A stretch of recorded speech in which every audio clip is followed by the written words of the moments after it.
good. Jan Talu, welcome. Farmer Floyd, Optical Turnkey, good to see you again. Billy Bob, welcome. DP Audits is in, welcome. Stepper Style, Ems. Howard G, nearly missed you. Good night from snowed in Toronto. We're international. Well, Sasha, how you doing? 50 Shades of Jamie. Good evening all, welcome. I've not got much for you, just checking in, see how everyone's doing. We'll get a panel going. No gossip really, not to tell you. No one's biting, so we can move on. Knobheads. Lord Justice, welcome.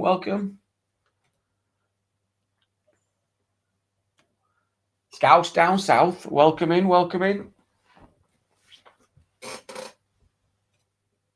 In fact, I'm talking, I don't even know if you can hear me.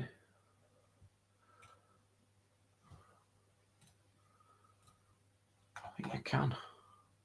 Yeah, I'm getting a lot better actually. Been out with my lads today. Still got a bit of a bad chest. A lot better. Hey, Colin, welcome in. You said you were going to message me, but I never got a message. Exactly, David. Yeah, I took the advice. Went out. Did a bit of shopping.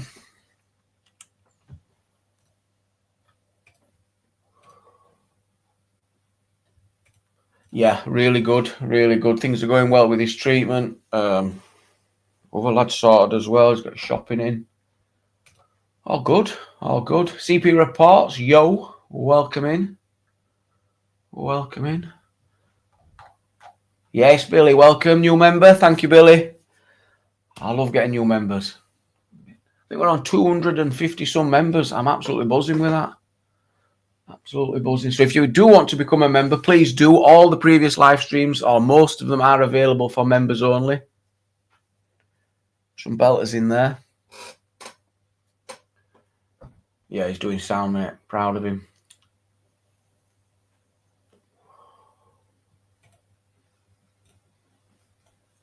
Should we get a link out then? I'm going to see actually if I've got up to play. I don't think I have. Not prepared. I ain't seen no shit on YouTube. It's all pretty chill. Although I was scrolling TikTok and an ex of mine's gone viral. I couldn't fucking believe it. I recognised her. I went, what? Viral as viral is. I couldn't fucking believe it.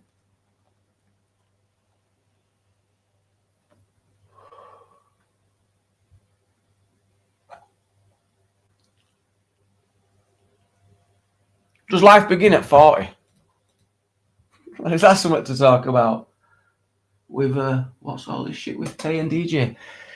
You know what? I am sick to my back teeth of hearing the word DGE. I can't take any more of it, honestly. I think I'm going to have to say enough's enough with fucking DGE shit. Absolutely sick of it. Do we know how many hundreds of fucking sex offenders will be on YouTube? I mean, we've heard it non-stop. I'm not taking any more of it. This Tay shit, in my opinion, well, Tay's using that as an opportunity to distance himself from DG, and rightly so. So he sees that as a way to distance himself, get rid of his association, kind of throw him under the bus, and try and build a channel off the back of it. That's what I see. I can't be arsed with it. I'm not interested. Bored of it. Sick of it, as Sasha says. And I'm just done. DG can get done. I don't care. I mean, how he's still got a YouTube is beyond me. But fucking bitching against each other and slagging people off for trying to talk about the case and then what's in it. It's just, I just can't take any more of that. It's absolutely pathetic. There were only one person who went in them gyms filming people, and that were DGE. Yeah, innit, Matty? I'm good, mate. I'm good. You got to have something about it, you're on the live as well, Matty. You got to put some oomph in it, you know? Otherwise, no one's going to listen. Of course you can, Colin. Of course you can. Did I watch his 3-hour video? I skipped through it, watched a few clips, and when I say I cannot be asked, I mean it. I am sick to death of everything about it. ESDP, welcome back, mate. Honestly, Surely everyone else feels the same. Surely else everyone is sick to death of hearing about it. Honestly. I was watching a video at 6 o'clock yesterday morning, and it made me realise, why do I give a shit? 6 o'clock, and Jukes were in there. Jukes were invested as well. Jukes were commenting under this video comment, with all evidence. And I'm thinking, nah, I've had enough. So I just pulled myself away from it. Meow. Welcome in, Average Idiot. Welcome in, Princess Angela. Yeah, sick of it. I know none of us went into no fucking gyms filming. I know that much.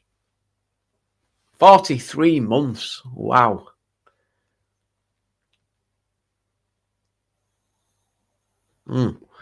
This has been on my brain as well, this mod situation, because I'm happy with mine. I don't have a problem. But what bugs me is there's a lot of people I'd love to be mods, but I obviously can't swamp the chat with mods. So then that feels unfair. So then I'm thinking, remove mods, and how we're going to put it out to a vote. But it all just gets a bit messy, doesn't it? Oh, she's gone to Africa. Awesome. Migsy, got you, mate? I got you. Hey, welcome to those watching on Kick as well. Appreciate you, man. Right, Migsy, how you doing? Oh, make sure you're there. I'm sure I just seen you. Migsy, you're on? You're muted up, though. Sorry, Jamie. Yeah, I've unmuted the bloody phones. I'm blind, mate, so I can't see anyway. Yeah. Yeah, mate, honest, Jamie, it's been a while. I hope you're well, mate. I'm sound. Yeah, I'm good. We've got another guest joining us, Colin. We've got AY Audits. Is that you? You all right, guys? I'm all right, Geese. Good to have you on. I thought I'd come and say hello to you quickly before it gets busy, and you did right. Yeah, before it gets too busy, and so I thought let me come and say hello to you.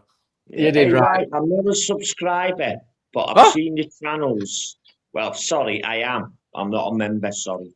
No, I can't have memberships anyway because I'm demonetized, buddy. Yeah, but I remember. I remember. I've seen everything, but I don't comment on anything because it's none of my business. You know what I mean, lad? Yeah, no, mate. Sometimes, do you know what, buddy? Sometimes it's better just to be out of it all. Do you know what I mean? Yeah, man. You know, at the end of the day, if it's this is the problem I've got at the moment. If it doesn't involve me, I will not comment on anything because it's none of my business, right? But a lot of people seem to want to involve themselves in my business at the moment. And I've just said, nothing to do with you, shut up. But they just won't leave it. Everybody has their own different ways, though, don't they, mate? Yeah, but you know what? I'm a scouser, lad. More just back to me. To see what I'm really interested. Lisa, I want to thank you as well for your kind words. I've been listening and I've heard, and I want to thank you. I appreciate you. And you had a moron join you, Joe. Total lies. Asking for his evidence, Lisa. Absolute moron, love. What's this about, Jamie? So he's trying to shit stir to do with stuff to do with Live Free, stuff he don't know about, and he's been. It's not that Joe fella from Scotland or wherever he's from with the blonde hair who looks like foaming at the mouth. Is that him? Yeah, he's got about 2 teeth in his mouth. Yeah, mate, I know what you mean. Yeah. You don't look much better, do you? Last time I see you. I got more than fucking 2. I know you. 4, so doing all right. You had 4.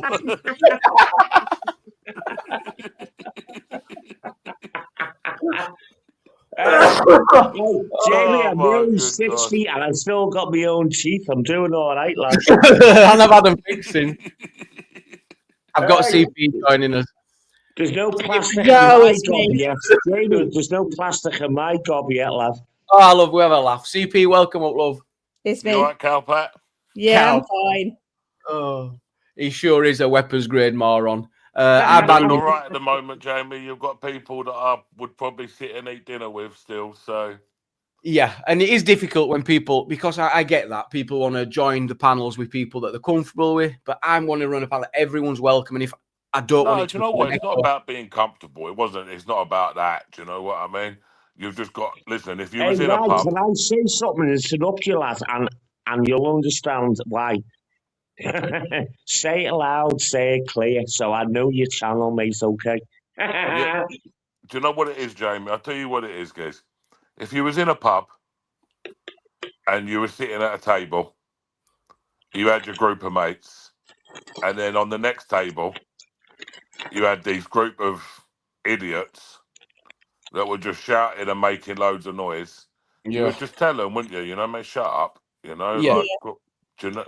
And But sometimes we're not in a pub. Sometimes we are trying to push boundaries this is where, and challenge, and that sometimes gets difficult.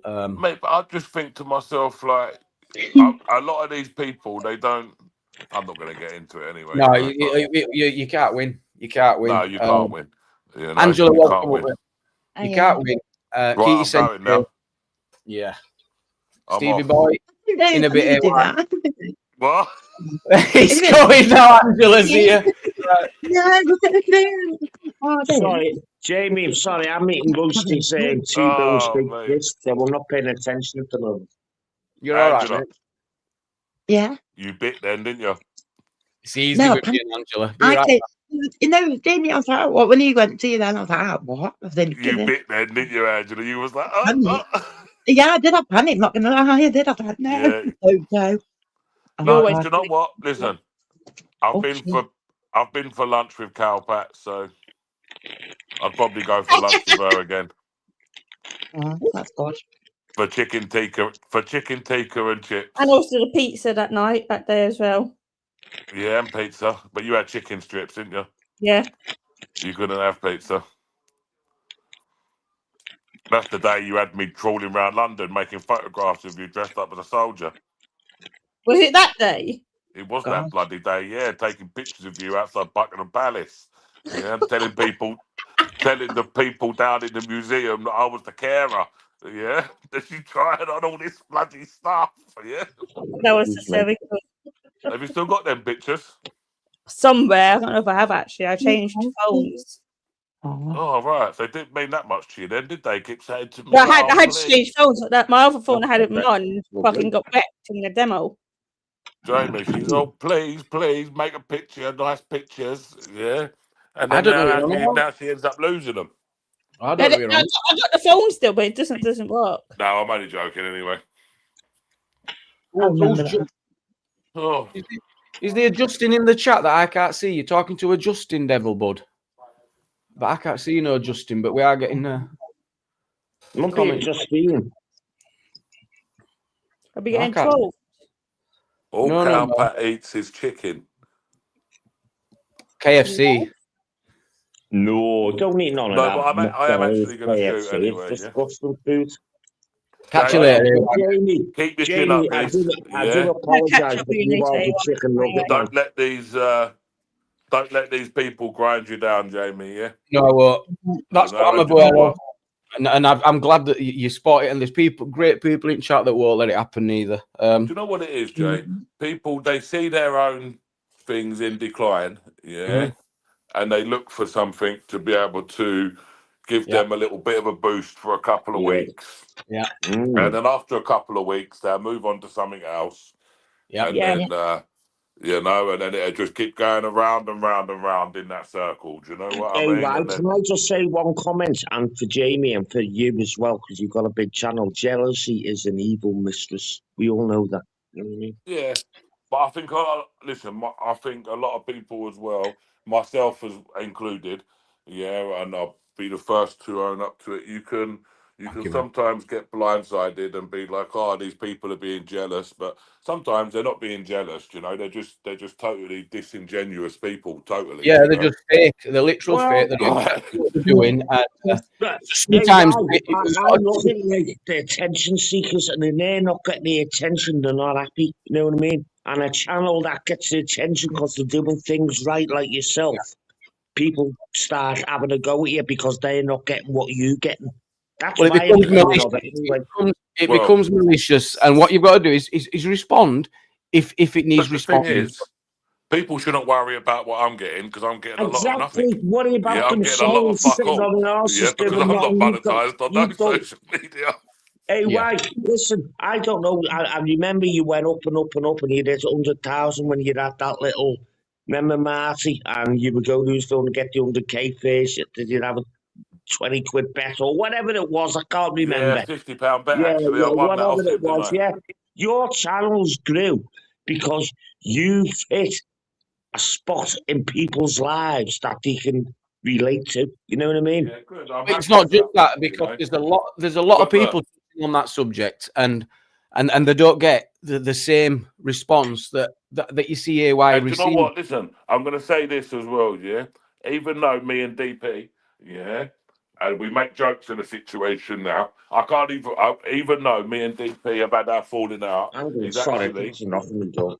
he's actually been helping me out behind the scenes, yeah, with other stuff. And you know what? I can't even. We could have a laugh and joke now, but I can't even call him the ferret no more. Yeah, because I ended up catching him, and ferret is normally quick.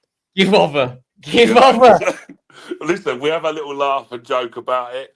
Do you know what I mean? But even that, that just goes to show you, as much as bad things can happen Yeah. between people. I'm not Yeah. saying that we're friends. I'm not saying that we're mates or anything. Yeah, but at least he's been big enough. Yeah, Yeah. I Yes. know he's not very tall in stature, but he's been big Oh my enough God. to. He's able to. He was, because the anger has calmed. He's able to be mature Yeah, about it and move Jamie, on. in every walk of life, you're No, but going I to will meet say that people and about not him. get Do you on know with what I them. You mean? just don't And I, relate.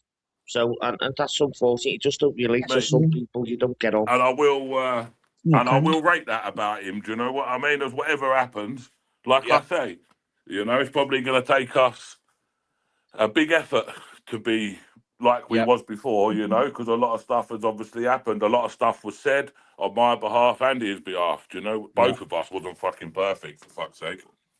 No, and no one is, and it happened. It was shit. It happened. And yeah, bigger man than me to get over it like you have. I would have held on to that for a fucking Well, good long Bear, time. I'm not being funny, Bear. Yeah, but if he was a ferret and I'm a badger, I don't know a badger that can catch a ferret. Yeah. Is that who catches ferrets, badgers? I don't know. Maybe Bear's right. Actually, I might just embarrass myself. Actually, We should avoid the yeah. Let's not dehumanize anybody here. Let's not call people badgers, ferrets, or yeah, no. But we did have a little bit of a laugh about it the other day, actually. Yeah, and and we had a little bit of a laugh and a joke about it. And that's a great point from Cheryl. Sharon, the shit starers may have absolutely contributed to it. There'll have people have been messaging Look, DP, messaging AY. listen, we both spoke about this the other day. Yeah, and Yeah, I think we both know that people that are clipping people that are doing that sort of stuff, yeah, and they're doing that sort of stuff. They don't Selective, have aren't your you? best interest at heart. no, Exactly. They may act that they do, yeah, and it's all good and well. People say, "Yeah, but I'm just honest. I'm just a straight up." Nobody would constantly bring you negativity about people. you got to know what Do you you're know doing. what I mean? I don't. Or I just would. That's not something. Do you know what I mean? Exactly. That's why we. But That's why we refuse to play the videos, just because it's dangerous. You get out of hand, and yeah, very easy. Very easy. But fair play to him, DP. Yeah, thank you, no Bernie. longer the ferret. He loves it, doesn't he? What are you laughing for, Calpat? You. She's got you sussed. She's got you sussed. Why are you laughing for? I'm just saying, I got you something like Jamie said.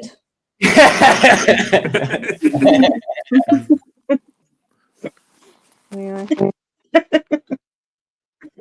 And the shit sharers don't realise we've seen it before. It's multiple times we've had people reach out and try and cause drama. If I do reply to someone like I do with Stripey, there's something to gain from it. If it were a bit, Oh, don't get me started on Swipey. Got his mod You- came into my chat earlier, Jamie, and so I haven't trying to have a go at me. He got blocked straight away. yeah, well played. But if there's something to gain from it, then we will reply. But why is he starting on you lot for? Because Oh, he wants because to. I was here last night. I personally Right. think he wants to distance himself from his own behaviour, from his own division, his own words, his own racism. So since then, I didn't know anything about this idiot. Knew nothing. Never watched any of it. I thought it was utter shite. Didn't bother.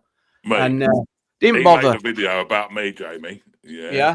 And framed it in such a way that it was, you know, it's my own fault. Do you know what I mean? I'm not going to make excuses for it, but he framed the video in such a way and titled it in such a way. Yeah, I thought to myself, you cheeky fucker, you know? Yeah. Well, that's what I thought. You were one of them causing division. I thought, are you out of your mind causing division? It's people are coming here talking about your shit. And I actually talked it down. I said, the sooner your subscribers and Lane's subscribers, you deal with this, they'll appreciate it. I remember it all. And I'm waiting for him to start. You know, if he does bite, which is not at the minute, which is fine by me, we'll move on. But if he does bite, I've got it all lined up. I've done all the research. I've got all the clips. I've got all the videos. And I am not. I am like you're threatening him here, Jamie. No, I'm just suggesting that I will roll with it if Are you needed. threatening him here, Jamie, or anything? No, definitely not. I would never do that. I'm Sounds like you're saying threatening him here. Like, no. I'm back off. Well, what I'm saying is, if you want to bite, and I'll bite back. That's what I'm saying. I mean, that's as far as I can go. But I am also saying I am absolutely shocked at some of the clips I've seen. How anyone can support that is beyond me. Clear, defined, 100% racist. And I got the clips to prove it. What, with him? Oh, yeah. Oh, mate, listen, you've only got to look like he's on police bail for serious charges, you know? Like, I couldn't believe some of the stuff I couldn't believe what I was hearing. I could not believe it. And that's how invested I were in his drama. Well, and this is what I mean. And people criticise the likes of myself, the likes of Bear, even the likes of DP, and even the likes of CP. Yeah, and there was only a little while ago. Yeah, and I don't want to bring everything up again, but CP was fucking brutalised on this very panel for saying words that wasn't half as bad as what that geezer said.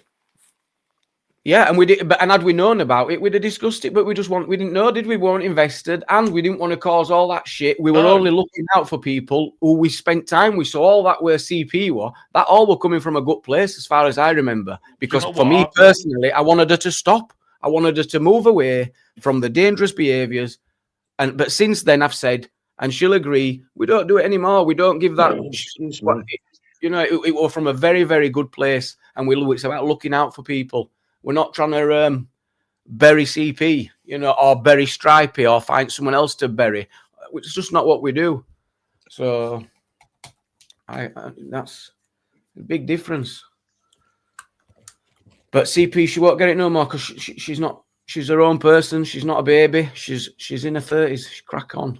That's what she wants, regardless. Hello? Yeah. Isn't it? But you will see less Palestine on my channel. In a bit, AY. In a bit. Obviously. Because of dangers that it has brought on to me the past year. I'm not doing as much Palestine anymore. So yeah. Welcome back, AY, mate. Yeah, sorry, I had a phone call to make. But yeah, I think what you were saying was, Jamie, was like it was coming from a place of care. Do you know what I mean? Absolutely, yeah. And I think that proves it, actually, to be honest. Yeah. Otherwise, we wouldn't have give a shit. Because why would you? You know, there's loads of stuff to pick apart on internet, on YouTube. Shite. Yeah. Shite. People only say stuff in the car. Sorry. You good, Angela? What you saying? I'm going to say people only might say stuff in the car. If they don't care, then they won't say anything. Yeah. Anyway, what drama we got tonight? Great question, Big Six. Who are we burying? Oh, nobody. if you're going to start getting involved in drama, I'm definitely. Oh, yeah. I forgot. We got the. Yeah. You know, I can't really be. I can't be. Hey, messing why with we all drama. love drama, lads? Don't forget, you'll have no laugh, aren't you? I'm getting enough in my own. I don't need anyone else's. You know what I mean? Yeah. My blood pressure is too high at the moment. Oh, hey, why? I sat on my glasses last week. Well, 2 weeks ago, and I broke them. I'm partially blind, right? And I went to the blood pressure. local optician, and you know where they do tools, and he said, "Do you want an X-ray?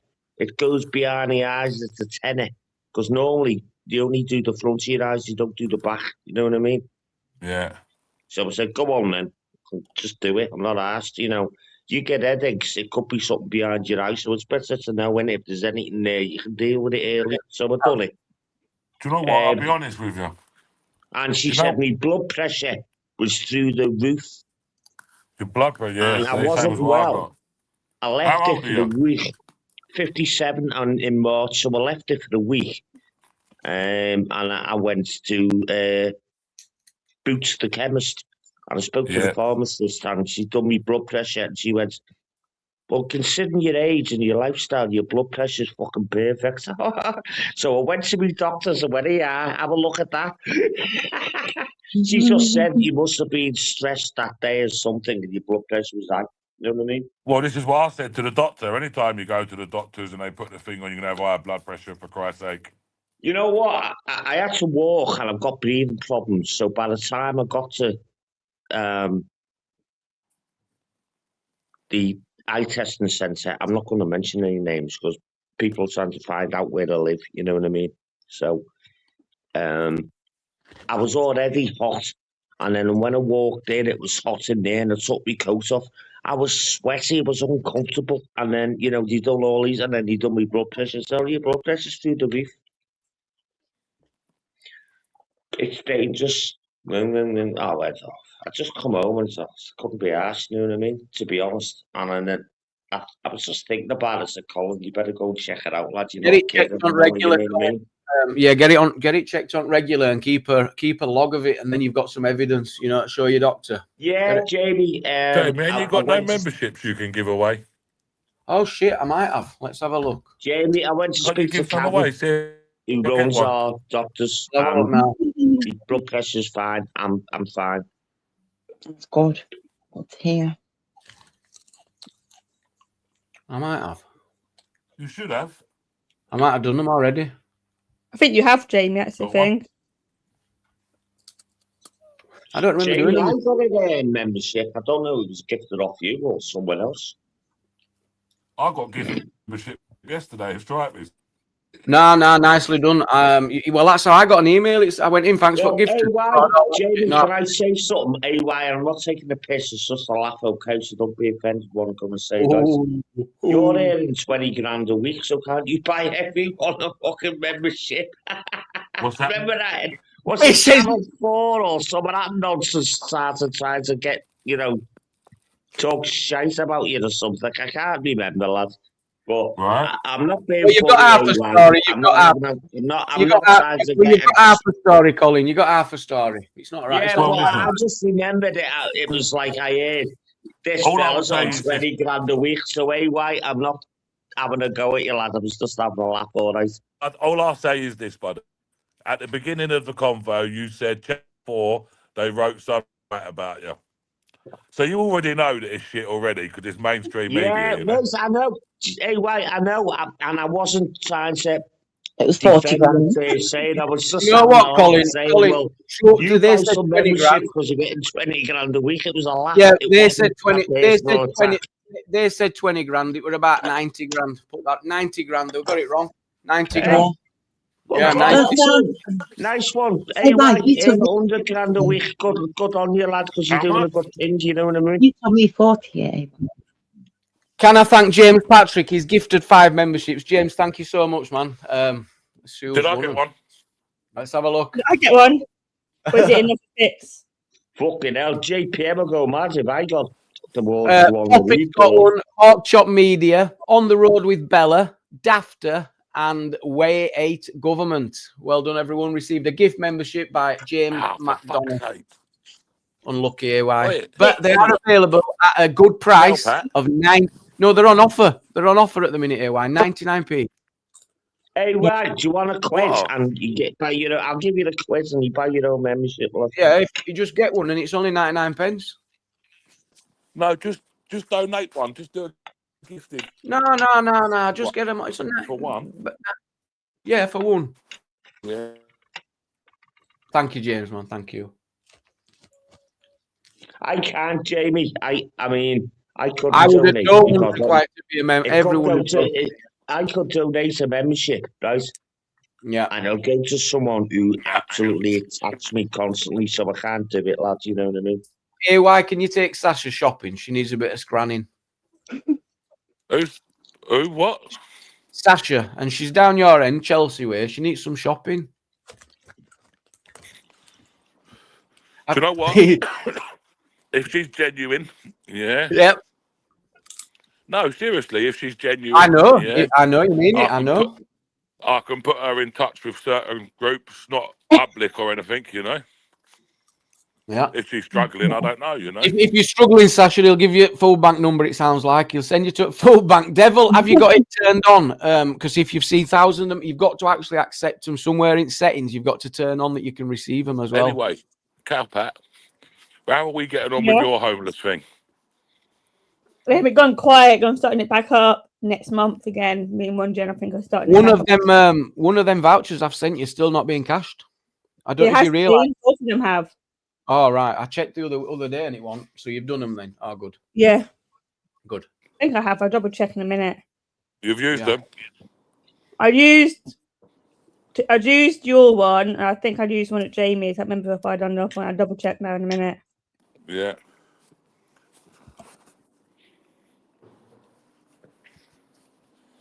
Oh, indeed. Oh, anyway, you know what? Yeah, the reason why I actually joined at the very beginning because you was talking about spanners. Oh, spanners, yes. And you took my spanner off me. Well, that was fucking early days, wasn't it? Why do you want one? I had a spanner, and you took it off me. When you were fighting with him, why I thought, oh no, I'm not bringing that here. So it was early days. I remember that being. I think I give you one day. With NMY.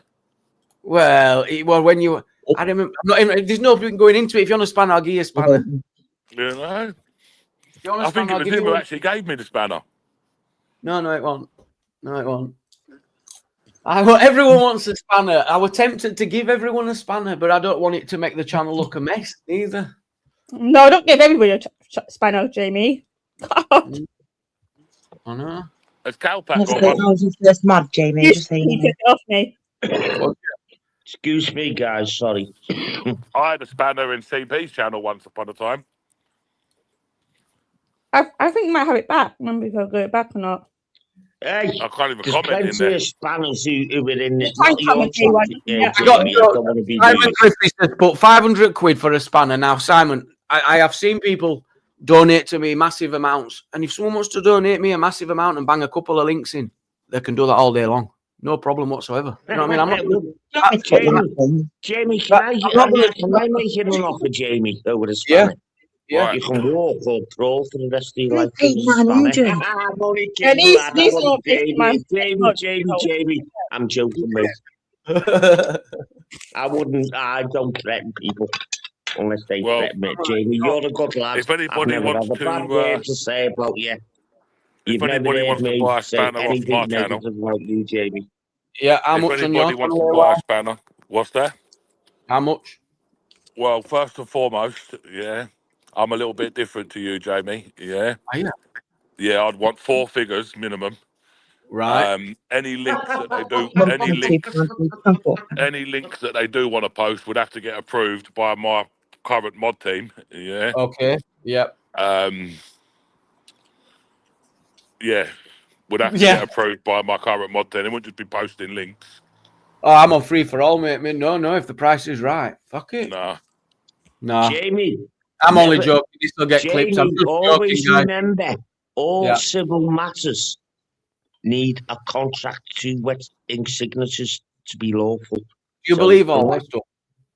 I know. No, but Jamie, I've just got rid of 2 parking tickets outside my house on double yellow lines. I've got rid of loads of them. You throw them in the bin and they just disappear.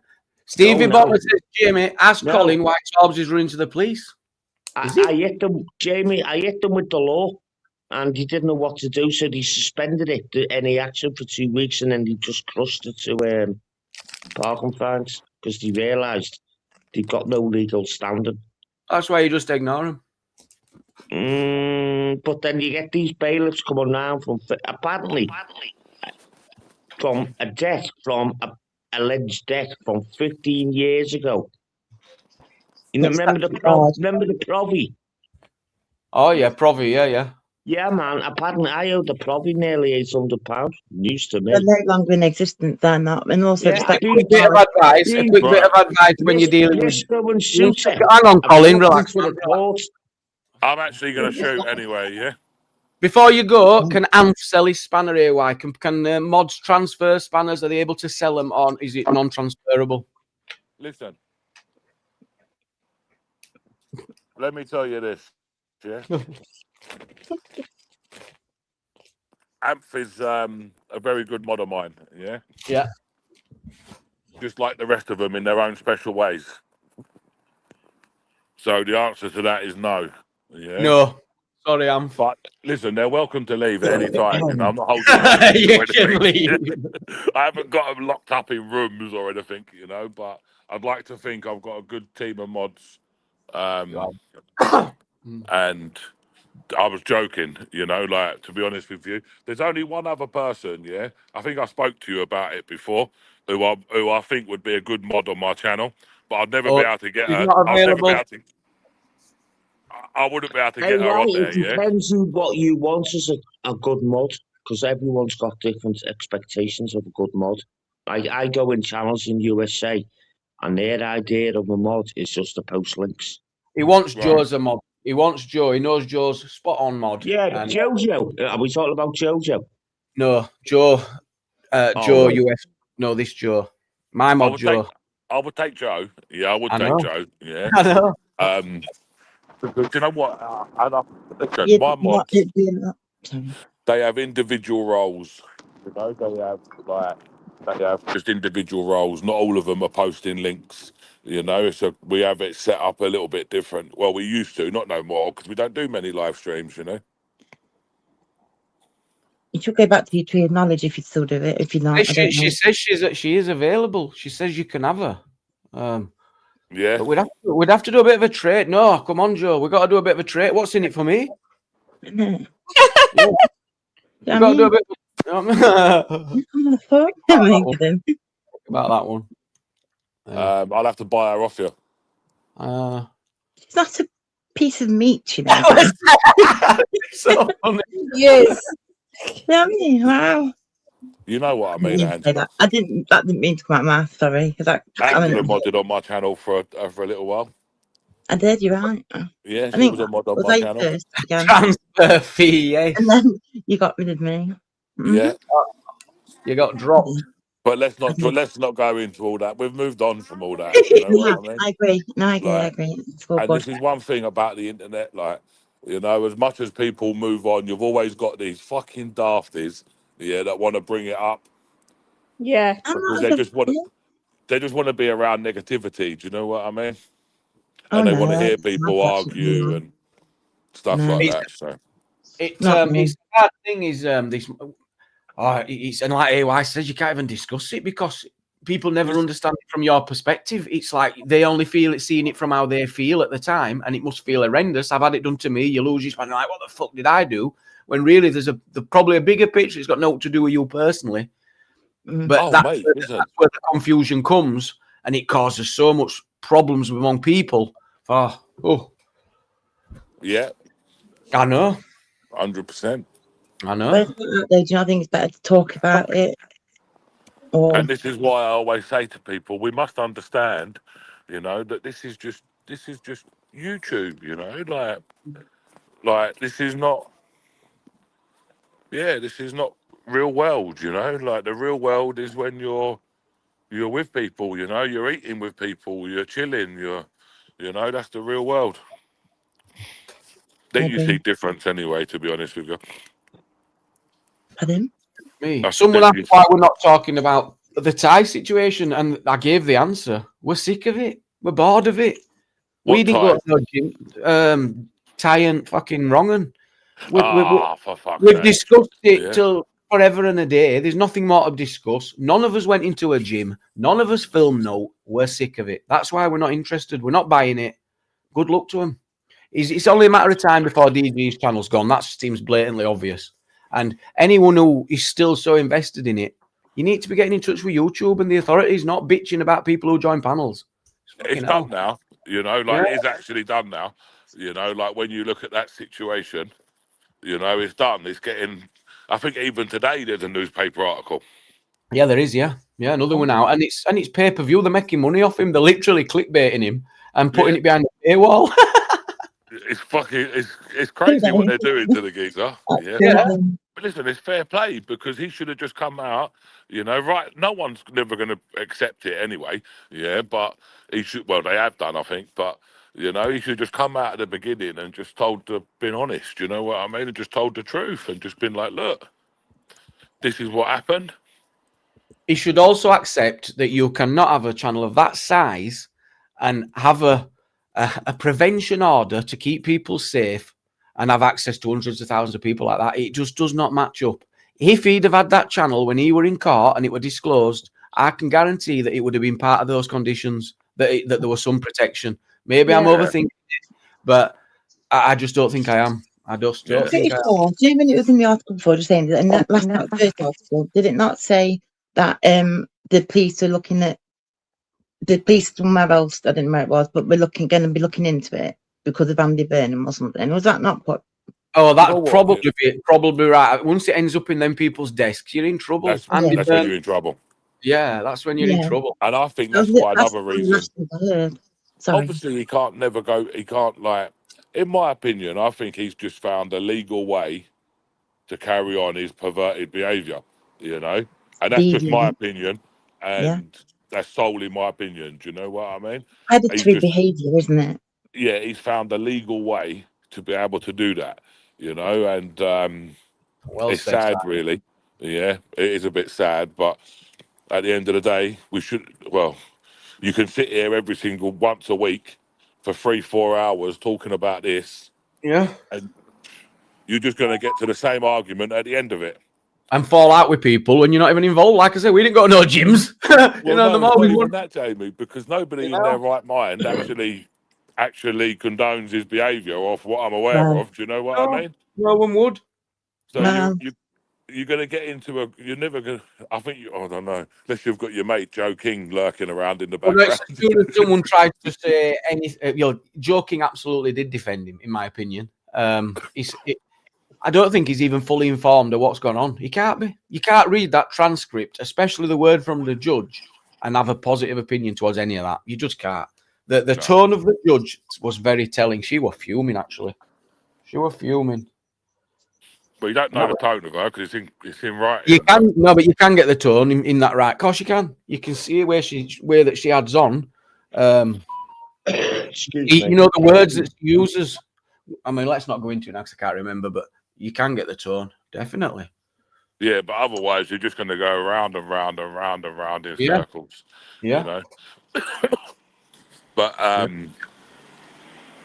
the old Christian preacher, he's tried to play a blinder, isn't he? Yeah. Oh yeah. He tried to play a blinder, I think. Yeah, but maybe didn't realise that old matey boy had his camera rolling 24/7.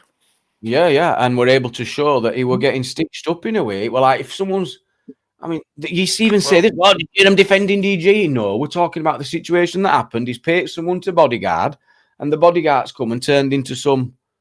I don't know. Do you know what makes me laugh though, Jamie? You know, like because I wonder if this is why none of the other people have actually come out and spoken about him because he's got footage of them and all. And he blackmails them and turns around and says, well, you know, I'm putting this out there. Yeah. Do you know what I mean? Because he is a manipulator. Yeah. You know, and he could easily, this is why a lot of people maybe don't go against him. Yeah, because he's probably got footage of them.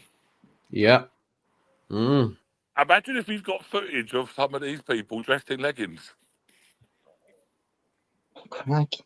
I don't know what you're talking about. Confiscated all devices, wouldn't you? I'd like to think at the time. There's a Justin being trolling us back here, right, Joe? There's a Justin being coming in here trolling some on panel in this private chat here. I'm not so sure if that's the same Justin, but if you get any, just get rid of them if it is the same. You know what I mean? If you can spot that. That's what I was asking earlier for. I kind of get Joe people when they write certain words. I think you can kind of guess now. For me, anyway, you kind of guessing's not obviously 100%. Obviously, yeah. I mean, it's this one, Jaden, Jamie, yeah. Yeah. I've just seen him. Yeah, I've just seen this one. I didn't forget about that little side chat thing. All I want to say is, can you imagine having to maybe the AY's number? Fucking hell, it'd be in depth alive. If you had to do that. With your number, with a comment backstage. With my number. What Yeah, is telling and stuff.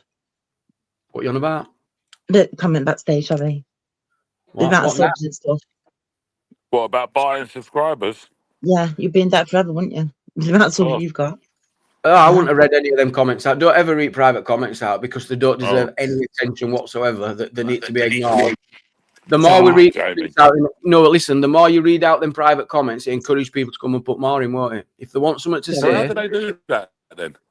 Well, you can't anymore because what they do is they do it, and I shouldn't really talk about this. Look, I thought for another one. They come in the backstage. Forget about it. I don't want to know. Do you know what? Yeah. Do you know what, Jamie? I don't want to know how to do all this nonsense. Exactly. But if we should totally ignore them, the only way you can get voice heard is join a panel and speak. You know, with your chest. Say it as it is.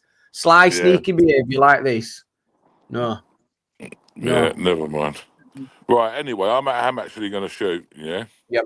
You have sure? a good evening, everybody. What's that, CP?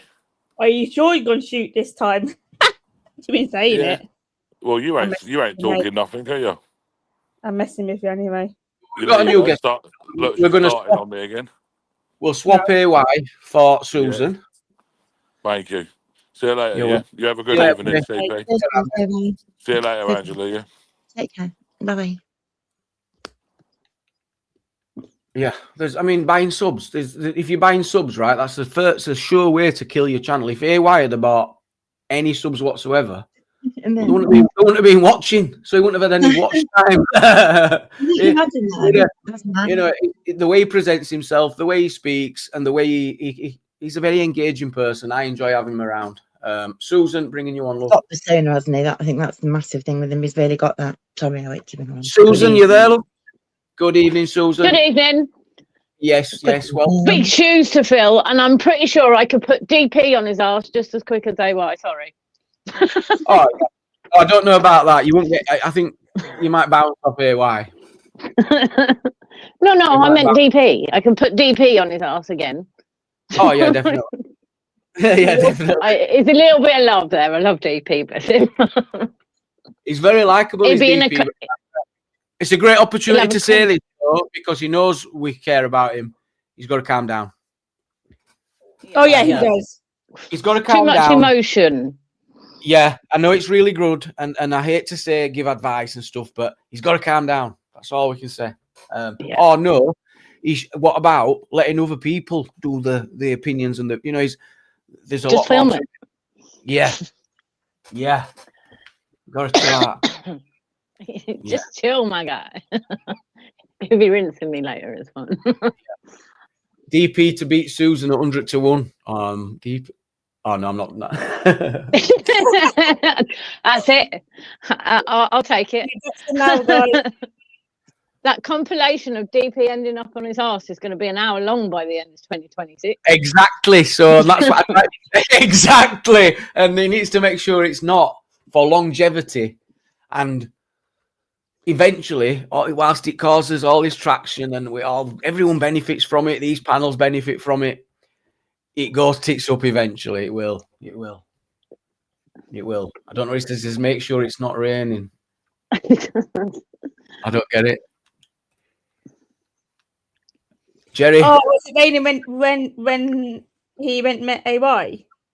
Oh. When DP and AY won, was it raining then? Is that what he was going about? Make sure it's not raining. I don't know. He's like 6 stone wet through. I'd push him over in an instant. Sorry, I was just reading chat, getting all enraged then. Yeah. Oh, I forgot to ask. I do love him. There's no way Torbs will be going to police. No way. I can't see that. That don't match up. Oh, what? Why? Don't know. I forgot to ask Colin. I forgot to ask.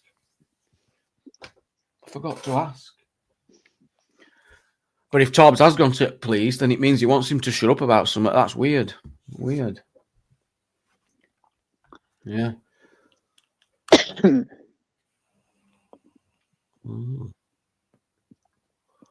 I don't believe that. Yeah. I can't see it. It's He said, yeah, on to again today on his live. But He what? might- Over what? What? Oh, Colin, I see. Nah, I don't care anyway. Don't care. It's a load of shit. I knew about that drama over a year ago. Colin disclosed to me a long time ago what was going on there. But then I kept seeing them always together, you know, so I thought, well, it's not my business. I'm not getting involved. So I stayed out of it, and I'm going to keep doing that. I put it in chat yesterday. It's YouTube, people.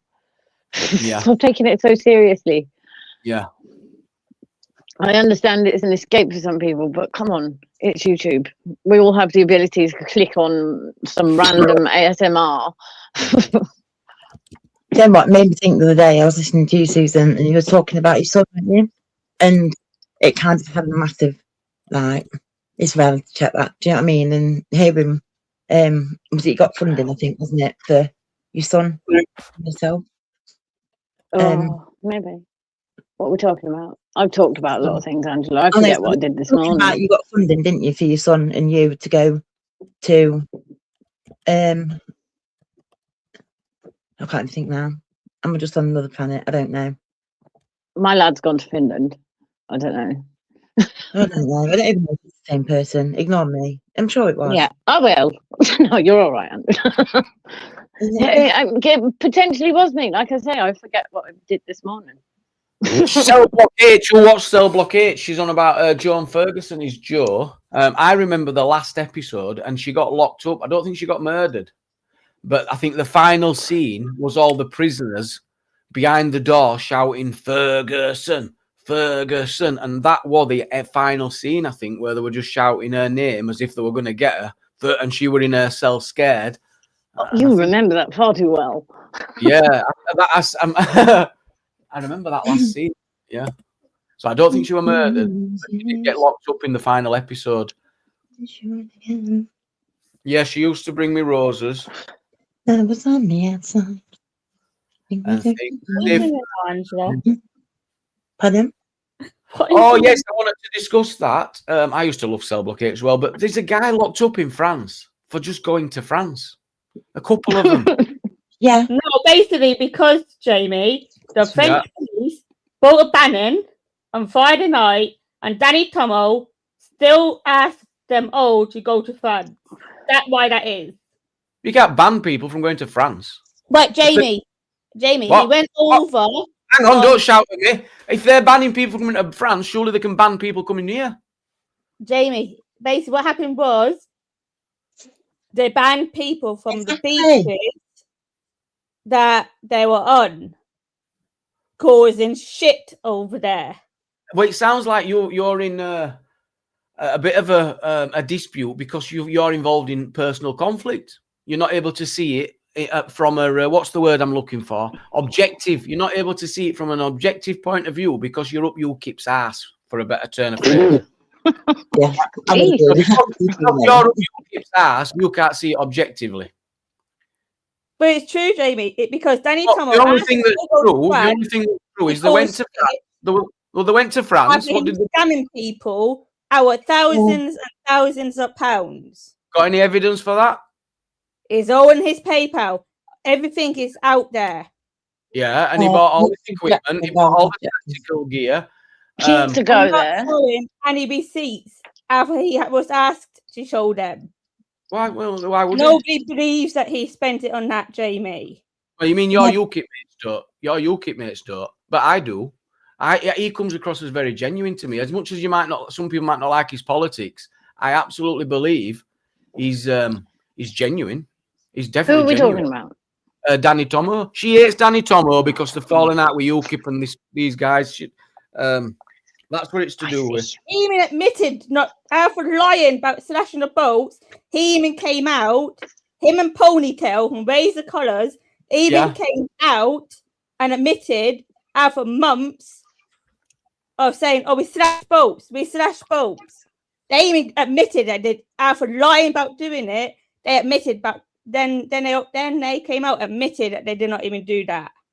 So this is why I see you struggling to see objectively, because they've probably done that so that they can't be arrested and charged. But I remember seeing a boat that was slashed. Do you remember seeing that? I do. Where's But so Ryan's receipts, CP? yeah, What? if Where's And- Ryan's receipts?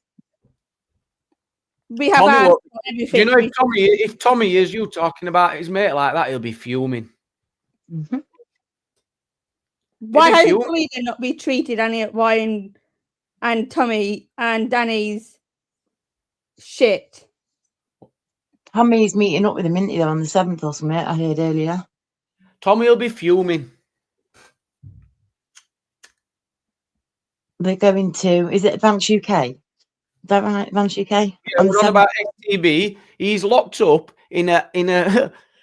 It's absolutely disgraceful. Send him home if you don't want him there. Send him home. They're being used as scapegoats. They're being locked up. They've even put a post out of the authorities in France saying it basically reads, "Oh, we're going to bang them up for a few more days, then fuck them off." It's disgraceful. He'll have commitments at home. No, I don't agree with it. Whilst I don't agree with the whole thing, you got to be doing something. At least they're trying to do something. But yeah, Tommy's going to be going ballistic, Jan. Absolutely.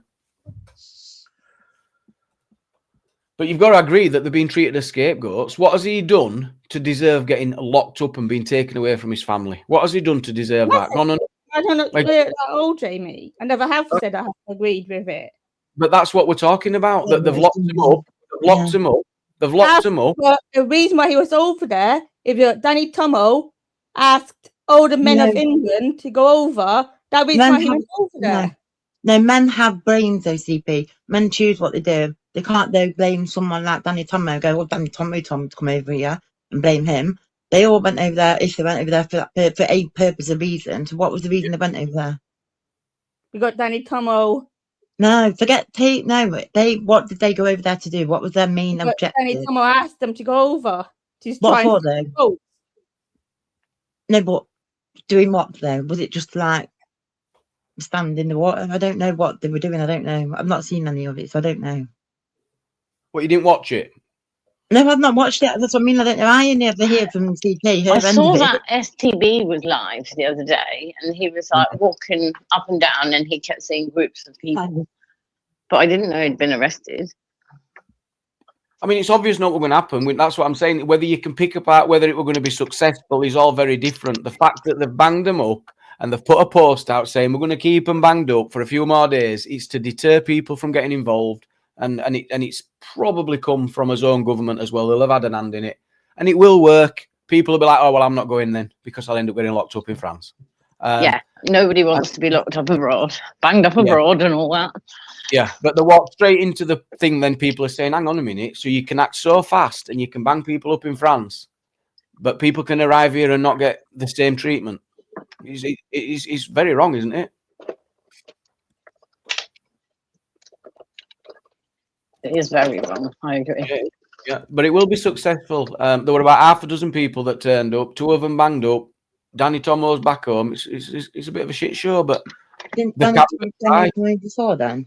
Was it? Did what? Is this not after Danny Tomo come home and then it was the following weekend or something? These guys went over. No, Danny Tomo was over there with them. So he's still Right. arrested over there then? Yes, Still. he got arrested over there after this band came in. Yeah. Who did?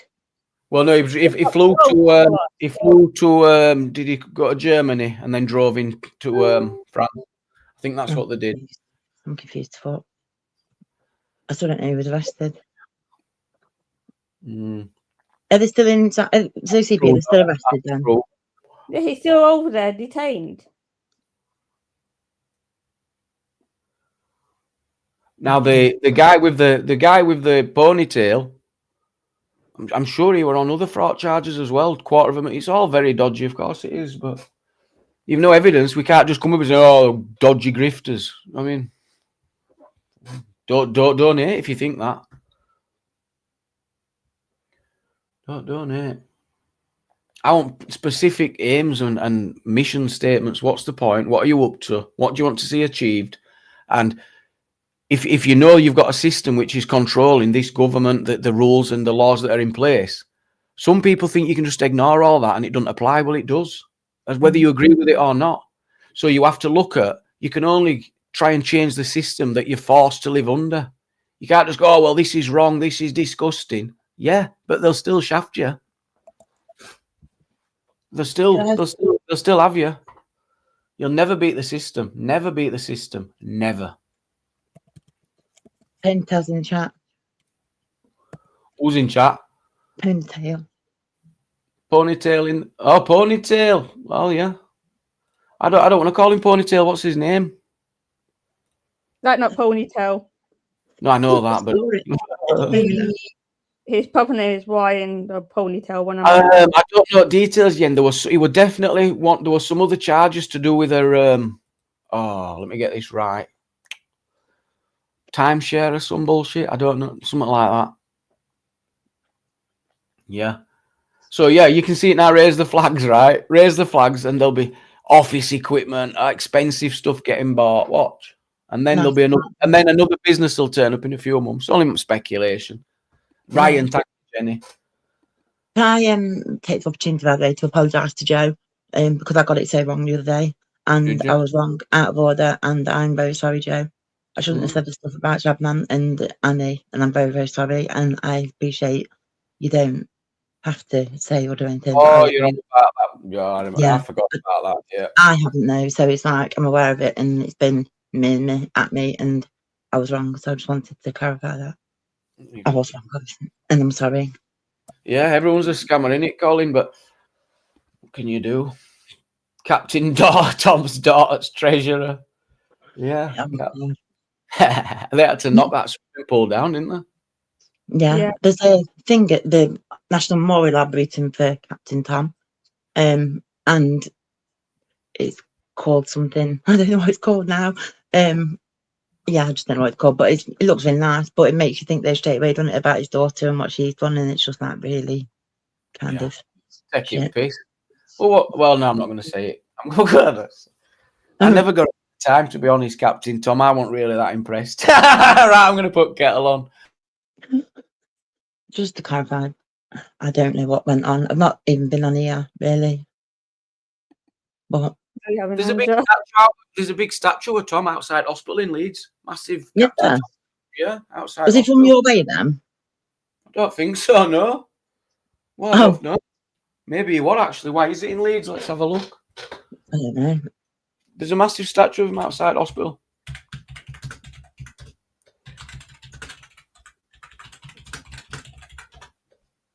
Keithley, so yeah. He's from Leeds. Big up, Tom. I think he did, bless him. But to know that you like family, your daughter and everything after it, it's just that disgusting, isn't it? Well, he's near Reese's way, really, but it's unusual for it to be at Leeds. I bet he's got some connection to that hospital as well. Yeah.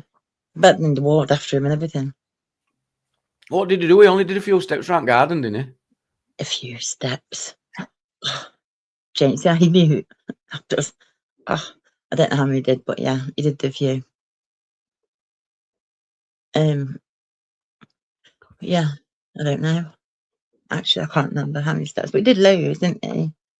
Bless him. And then he became Sir, which was incredibly kind, I guess. Amy, go back in 10 minutes, yeah?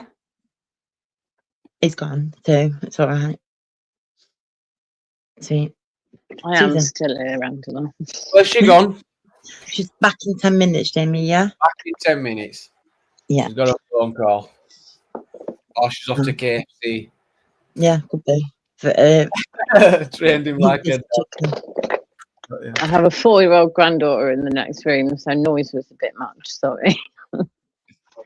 I have headphones on, so she can't hear anything anybody else is waffling about, just me talking to myself as usual.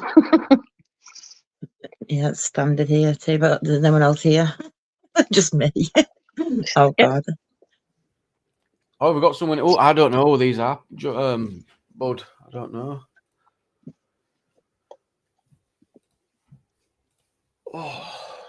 Oh, he's a guy from Charlie Beach's videos. Oh, is it? Oh, right, yeah. Oh, the one that pretending to be him. Someone pretending to be him. We've got Nathan Benson joining us. Let's make sure it is you, Nathan. Mr. Benson, hello. Yeah, of course it's me. It is. Oh, hang on. That didn't sound like you, actually. I've got a fucking. He sounds I'm like he's ill. got a cold. I'm ill. Yeah. Oh, goddamn, my guy. Yeah, what's going on? Everyone seems to be ill. My lads have had it. I've had it. Everyone's I'm got going to bad mute. I don't want to catch it. Yeah, stay away from me. Cough right through the mic now, and I'm gonna give And it to you. keep them droplets to yourself, Nathan. Just saying. You're right. So what's going on anyway, everyone? What's going Sod on? all, Nathan. Sod all. I'm a bit. I was just saying to DP, did anyone see that video of DP and Weatherspoons? Oh, we did that yesterday. We had a right laugh. Oh, did you? Alright. I didn't know that. What funniest bit of the video to you? Well, I mean, the funny thing is that they were trying to go and give him a lecture about something that apparently happened outside, when outside is not even their fucking property. It's nothing to do with them, you know.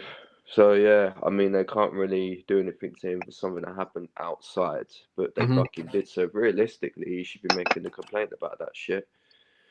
To be honest, he could have done if he hadn't got too mouthy with women. He could have done, I reckon. But he can't. Too mouthy with women.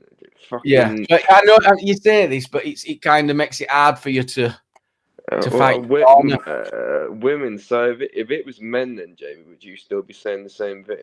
Probably not, but not because you know react. Yeah, but you got to work. That's how it is. You know, I've got a different stance on it, to be quite honest with you. Yeah, but I'm on about playing smart, and that's where you play it, because you kind of like they'll go, oh, well. I don't play shit smart, Jamie, because we live in the fucking society basically where you just literally just consider it right there, you know, because it was equal rights, equal fights. Yeah, I get it. Yeah, well, exactly. I mean, at the end of the day, all right, it's the fucking problem. Do you know what I mean? They start fucking shit. They start a riot, and then you know. He said, if you want a woman, he says, I'd have fucking done you, I'd have fucking this. I'm thinking, oh god. At that point, to be honest with you, I'm gonna be honest with you. I'd have literally, like, you know, if they would have put their hands in me, I'd have gone and pushed them both back. That's what I mean. I don't give a flying fuck, man. I don't give a fucking shit. You're gonna lay your hands on me about any due cause. You know, you're gonna get the bloke. He just went for him. He literally just.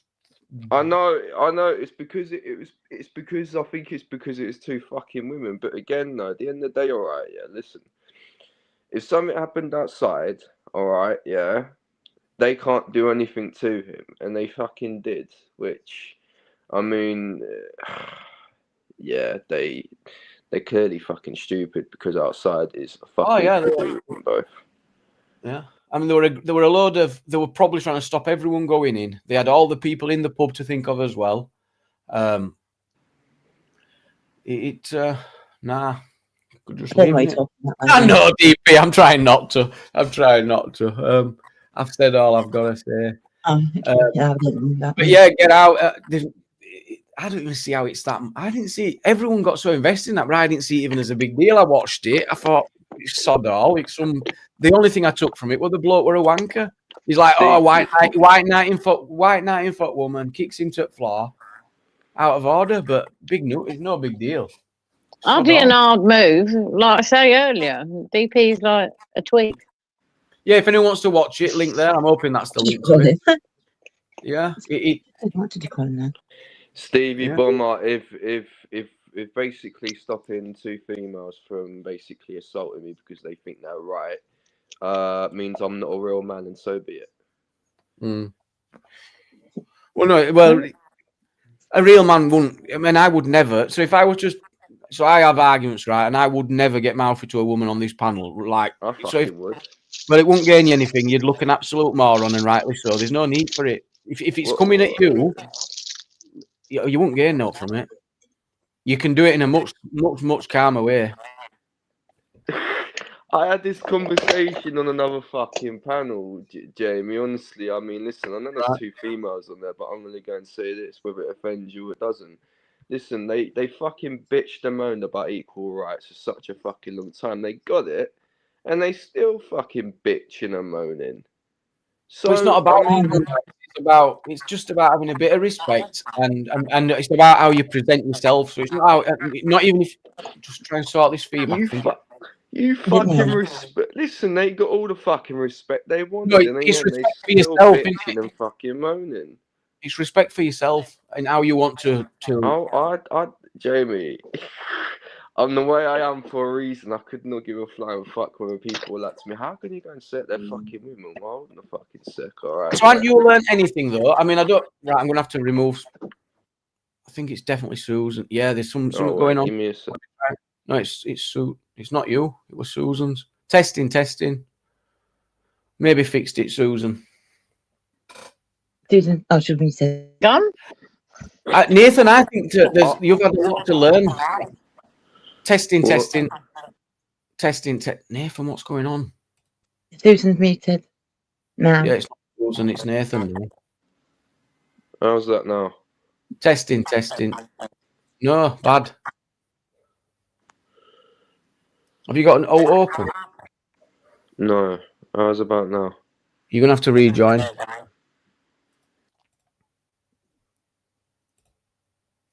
You're gonna have to self-respect, isn't it? I'll see if this is John. I think John's come back to join us. John, you there?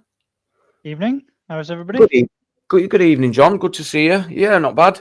Been a slow. I thought, well, I did say I'd come back and say hello to everybody. So I thought I saw you were live, so I thought I'd poke my head in, say hello again. You did right, mate. And we've not really going on much, so. I see that.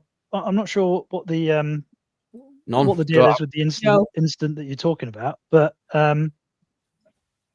it's interesting at the moment. We're going through a bit of a societal upheaval with like the rules of chivalry seem to be. What a great point, because that's what I was trying to discuss with Nathan. I mean, Nathan's had a lot of interactions with women online, and I've been very critical of a lot of it. And I wanted to hear him say, you know what, I should have treated people a bit better. That's you know. It's difficult, isn't it? So like you don't get to enjoy the privileges at the same time as. So how can I put it? So generally speaking, my attitude is you don't act in an aggressive manner towards women. And when I say women, I mean biological females, because I do understand that needs a little bit of clarification these days for some fucking reason. But the reason for that generally is that men are physically more inclined to resort to violence and also much more capable physically on average than women are. So just being a little bit aggressive is much more threatening, I would think, when it's directed towards a woman than it would be if it was towards another man. You know, I've seen men attempting to slap the ever-loving shit out of each other outside of a bar, and then 20 minutes later seeing them in the same bar buying each other drinks. You know, the attitude that men have towards one another is very, very different. But that being said, if a large cohort of women in our society are adamant that they're just as physically capable as men, then what's the justification for treating them with kiddie gloves? There is a bit of a discussion going on right now. Now, Bob Site's saying he's spotting that you haven't been to Bradford on a Friday night. Welcome back, Susan. Hello. Hello. But my general position would always be, how would I expect another man to treat my wife, or how would I expect another man to treat my daughter? And if they didn't treat them in an appropriate way, what would my reaction be? Exactly how I see it. And to be honest, if you start gobbing at my sister or my mother and others, there's be kicking off. And that's why it's best to just laugh sometimes. Just laugh at them. If they are Karens, you film them, you laugh at them, and you upload the Karens. But you start mouthing off, it turns on to they get the upper hand, you don't. Yeah. Optically, it is almost impossible for a man to come out on top when he's been either verbally or physically aggressive with a woman, whether it's justified or not.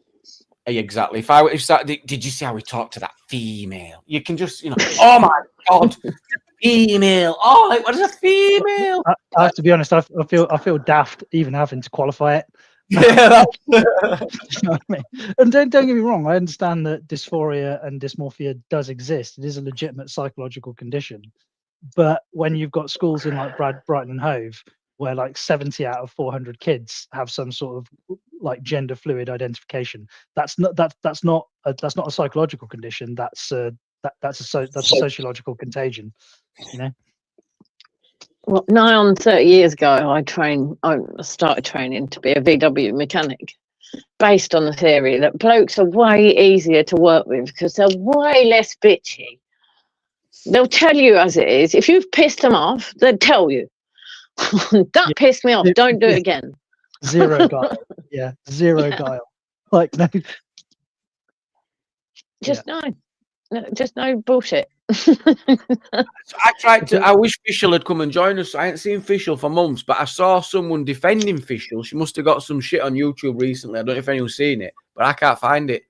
So what does could do Fischl? What does that mean? Like Fischl, I assume is. Well, basically, it means I'd like to see you ring with Fischl. I'm backing Fischl. She'd absolutely deck you. She's a lady. Yeah, Fischl would beat the shit out of Mosside. Yeah, agreed. Yeah, she's great as Fischl. But official, it's funny. My wife and I are in discussions at the moment about whether we. So I used to teach jiu-jitsu and tang sudo before kids came along, and I lost all my free time. So I was primarily a tang sudo instructor. I wasn't as proficient in jiu-jitsu. So my wife and I are in discussions at the moment about my daughter is very into her gymnastics, but we need something for my son to do as a hobby that's physical, that gets him off of his tablet. It's hard to do. How old's your son, John? 7. Oh, hard. Yeah. Great age to be doing that though as well, isn't it? Nathan, you back?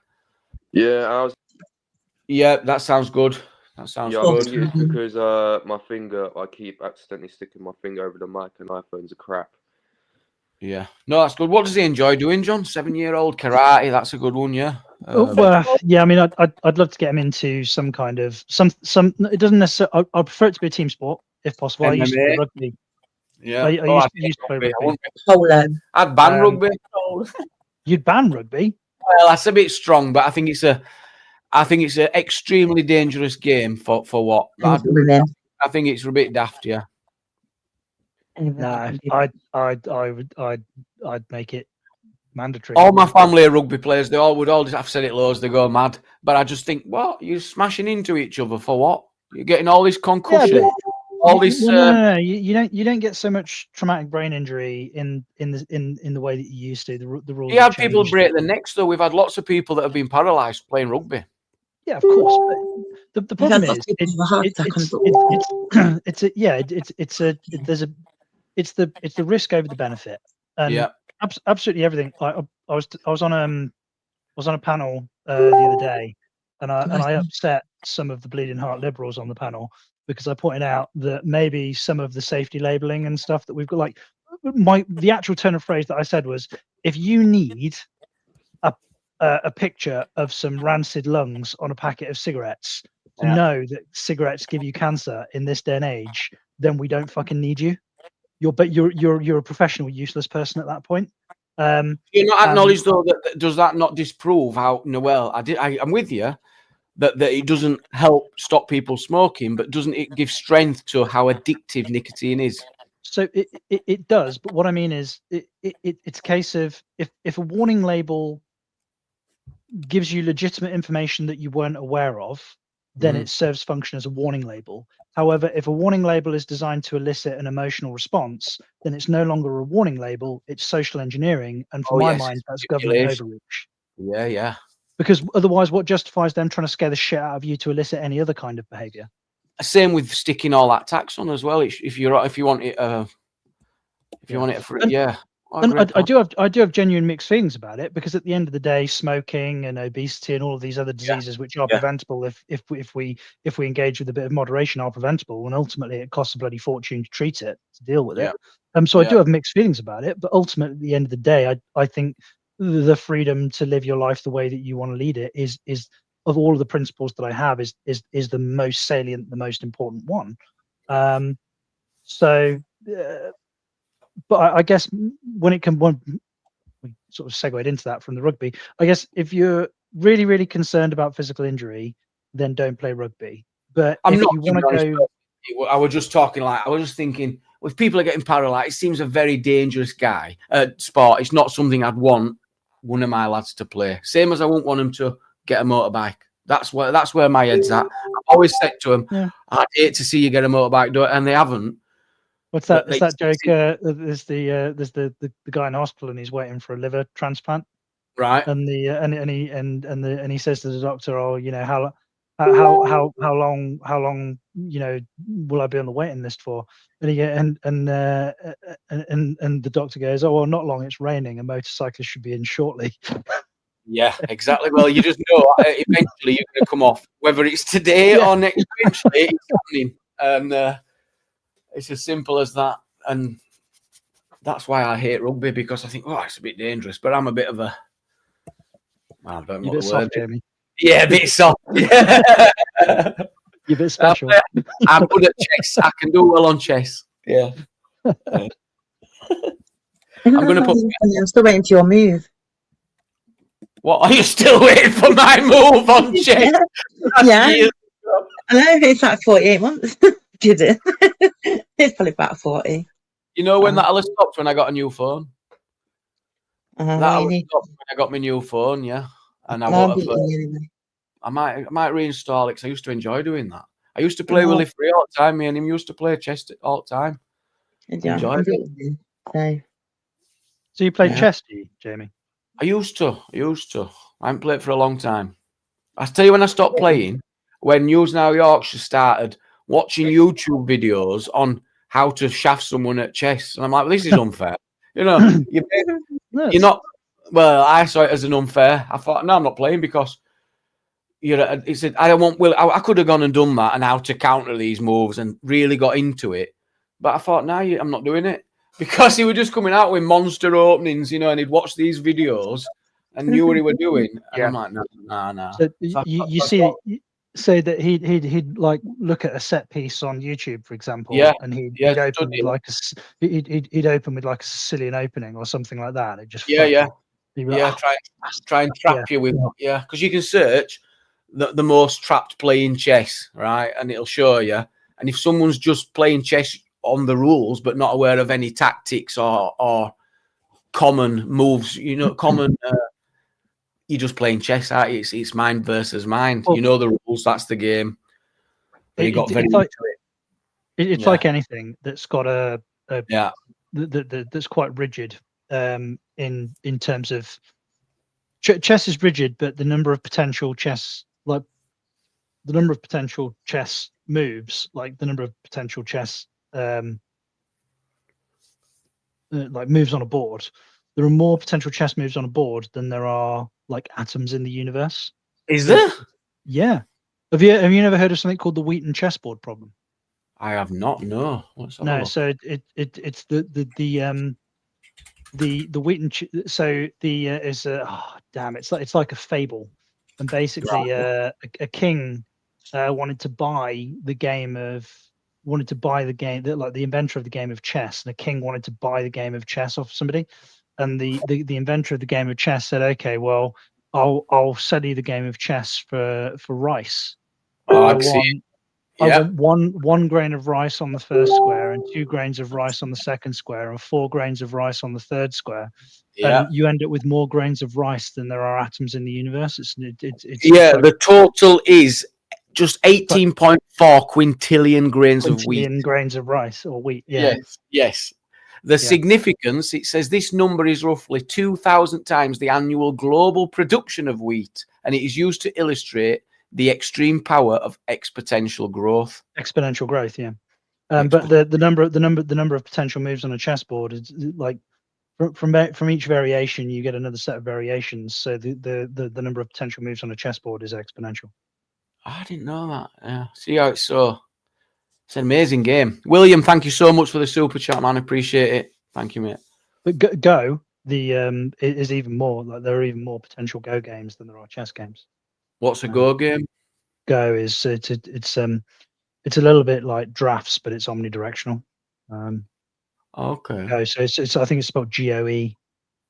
If you Google it.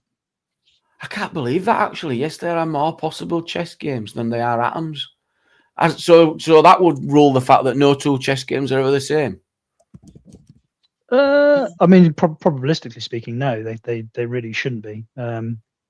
It'd be like getting the same two sets of lottery numbers twice, or playing cards. Apparently now it states that there's never been a pack of cards in the same order ever. 52 cards. No matter how many times you would shuffle them, they would never end up in the same order as before. I think that's similar to what you're on about. Yeah, again, you're dealing with probabilities, so it's logically possible for it to happen, but it's what we would call a statistical impossibility. It's so unlikely that you could shuffle that. You could sit there shuffling that deck of cards and getting the same order on a shuffle. Probabilistically, it would take more time for you to shuffle the cards than time has already passed in the universe. Yeah. It becomes and that's not.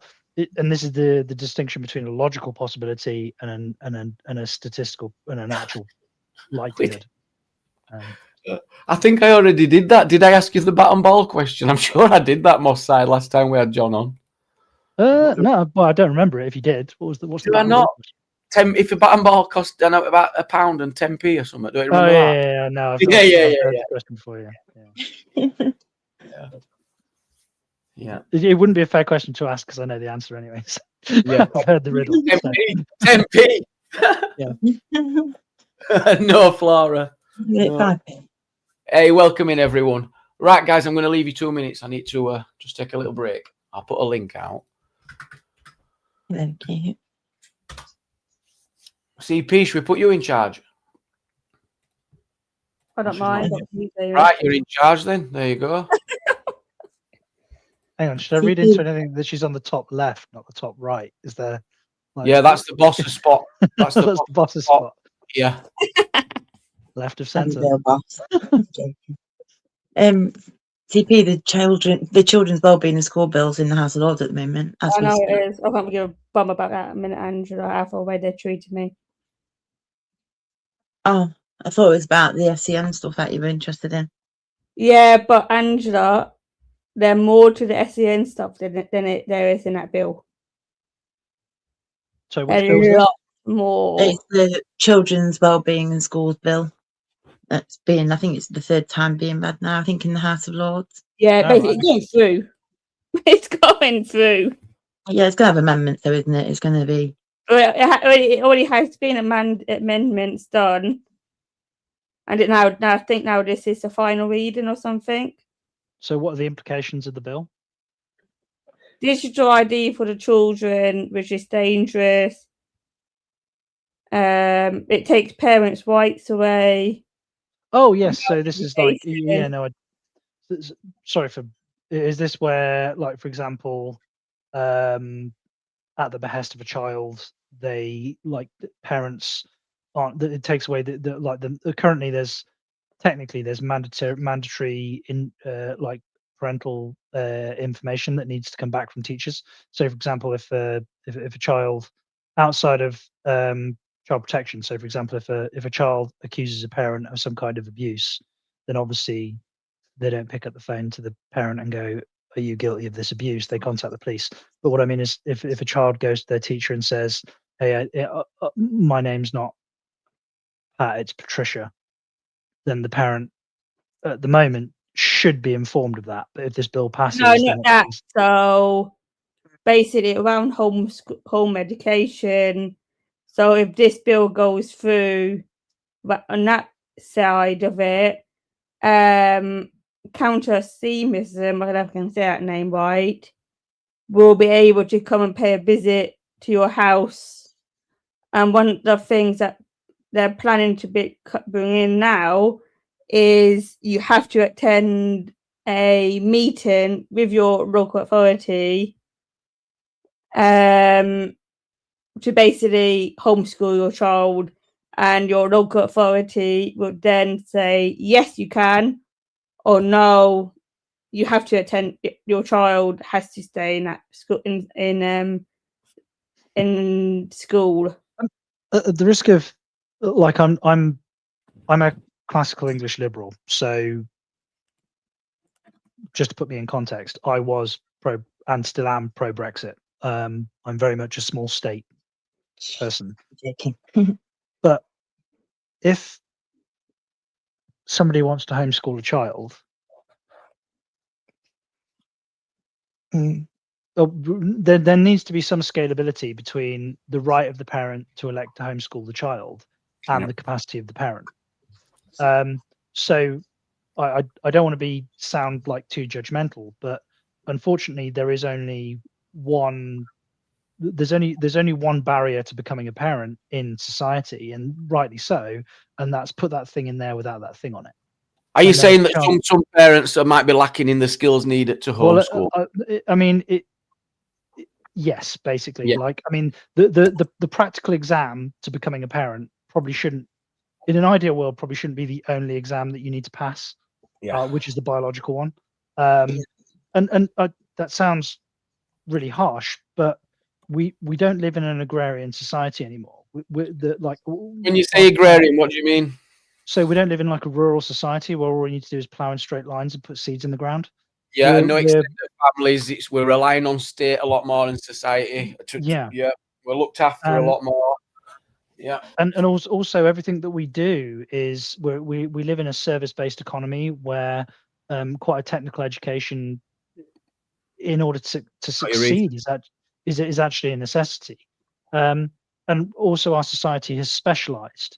We've decided to specialize in a lot of areas, and like it or not, that specialization does mean that not necessarily in the early years education, but certainly when you start getting into the secondary education, going through your GCSEs and A levels, you're dealing with very specialized fields that require. And the thing, I hate saying it, but it is just technically the case that these fields, like in order to know a field to a sufficient degree to be able to teach it, is just beyond most people. I don't know if mean that homeschooling to that degree is beyond most people as well. What if, though? I mean, a lot of the parents. Welcome up, Average Idiot. Good to have you up, mate. Hello. What if? I mean, most of the teachers are reading off-the-shelf packs, so they're not producing much. It's not produced for them off the shelf. They don't realise what they're studying until they probably turn up, and they'll just pull it off the shelf, and it'll be part one, part two. They've had to go to uni first, though, haven't they? That's the thing. They've had to go and get. Not always. Not always. No, over 16, fair enough. Yeah, whether they're teaching over 16, that's different. I get that. Yeah, but under 16, there's so basically, you can now learn on the job to be a teacher. Yeah, but you still have to have a foundation of at least. Not always. Hang on, let's be clear. I'm not sure that's technically true. It depends on what subject you're teaching, and you can't teach primary children without the qualifications. Well, what I'm saying is, you can actually go into a school and do it like an apprenticeship, where an assessor would come into the school and do it that way. I know people have. But you're not left on your own with the children. That's what I mean. Though you're not. You are not. But your mentor will be like in the classroom next door. Well, my understanding of the requirement for to be a teacher is you need I think the qualification is like a PGCE, which is a degree level qualification. I've got it up now. And for early years schooling, it doesn't necessarily, because the early years teachers are essentially all generalists. So you need a PGCE, which is a university qualification, and you can have, for example, you might have like a degree in English literature, but that doesn't mean for like the infants and juniors that you have to only teach English literature. Whereas typically what happens when you get into the higher end of the schooling, so you're doing your GCSEs and your A levels, if you're a geography teacher, typically you'd have a degree in geography, and you'd then also have your PGCE, which would qualify you to teach, because it's not just about knowing the information, it's about competently conveying the information. Yeah, you know your subject, aren't you? And your degree should match that. You need to know your subject. Just looking here, the other options, if you don't have degrees, there are options out there. It states people can have teacher degree apprenticeships available. I think this is what CP is talking about, where you learn on site. It's very similar to what social work's trying to do at the minute as well, to speed the process up, remove them from university, and just get them in and learning on site. Thank you for the super chat, DP. A new guest with a brain to conserve well. Bloody hell, that must be you, John. Thank you, mate. Thank you, DP. But no, it's not a process to get into. But we brought up this teaching, so we're parents that choose to homeschool have not done any of that in most cases. And is that an issue for the child? Does the child benefit, or does the child suffer? I know children who has benefited from home education, Jamie. You what? I know children who has benefited from a home ed. How have the benefit? Go at their own pace. Go at their own pace. Like that. Right, but what pace is that, and what are they actually studying? Is there a requirement to follow? How home education works? Yeah, but have they got to follow specific rules, teach specific things? I think they still have to meet the curriculum. So, I think they've got to do they've got to meet the key stages, haven't they? So that's key. Yeah. So can I explain a lot of the yeah, of course. Yeah. I won't talk then. All right, just give us go on, Reese. Unless what you want to. Yeah, so my brother took my nephew out of high school because he didn't agree with some of the more political aspects of what were being taught in the high school. The local education authority supported him with basically the majority of the curriculum in online format. A lot of it, because we made all this material while COVID was in place, literally for every year group, because all the kids were off. So that still exists. So when they do get homeschool kids that are capable of using technology, they can basically do it from home using the online materials that are in existence, and they're refining that all the time. I actually came on to comment about what John said about not everybody being able to have children. I've said this on this channel before, and I've received a bit of slack for it. Or should I say flack, not slack? I personally feel that you should have to have a license in order to have children. Oh my giddy aunt, that's probably a bit too far. I mean, she's no. Think about it. Think about it. I struggle. Who's going to dish them out? What do they mean? Yeah. So have a pen license at school. I think that I can be honest. Look, I understand where you're going. Like, so for example, my wife is a neonatal nurse. And I hear horror stories all the time where they've got the same parents in again and again and again, and social services have had to take child after child after child off of them. And you sort of like, okay, where do we draw the line here? This is a or where do we draw the line in between offering people more support rather than removing children? Well, this is like where the whole discussion around like the 2-child cap on benefits and all sorts comes into play. There's obviously a reasonableness case to be made in both directions, but my classical English liberalism will always kick in when it comes to like the state going, you don't have this like fundamental biological right to reproduce, and like when people are starting and like papers bitter, and those papers relate to whether you're allowed to procreate or not. This happens now, this is happening a lot. What about parents with learning difficulties? They're having to deal with a lot of this right now through no fault of their own. People who have been in care, been neglected and let down whilst in care, are having that thrown in their face. Because you've had a traumatic experience in care, we believe you're going to struggle to parent your own child. What? This is what people are having to face with now. There's not a support system in place where that's a longevity supported throughout parenting. That's not available. You either get it right or it's over for you. Well, I think what was said a second ago, which was like a parent have felt the need to pull their child out of the education, out of the formal education system because of the political message that was essentially been pushed by the education institution. I think that's got a lot more to do with why parents want to homeschool rather than the actual capacity of the teachers to competently teach the kids. So it does seem as though it would make a lot more sense to remove the political preference in either direction, either left or right, out of the school, and just teach them the actual skills that are required, as opposed to like load them down with the how can I put it? So I don't want to.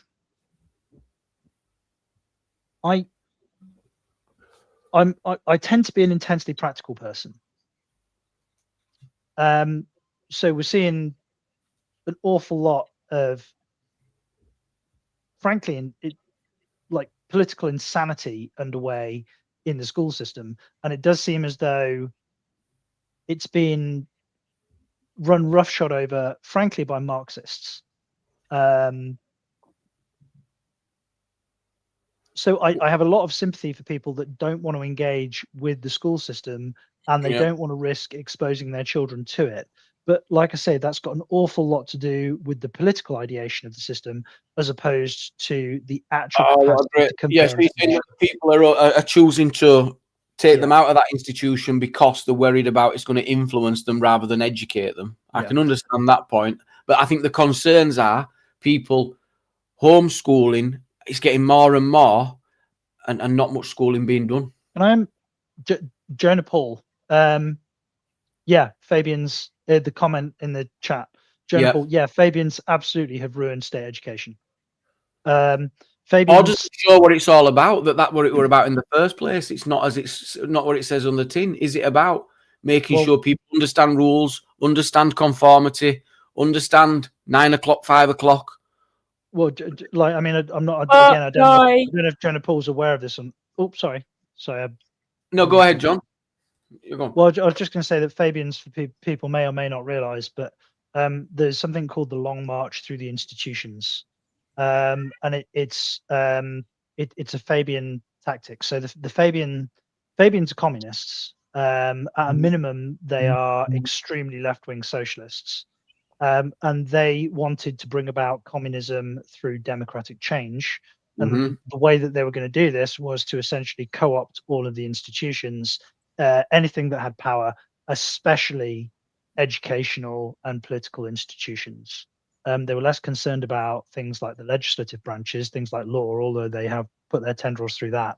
But the idea being is that once they've got hold of the educational system, they essentially could brainwash kids, and then everything else would take care of itself.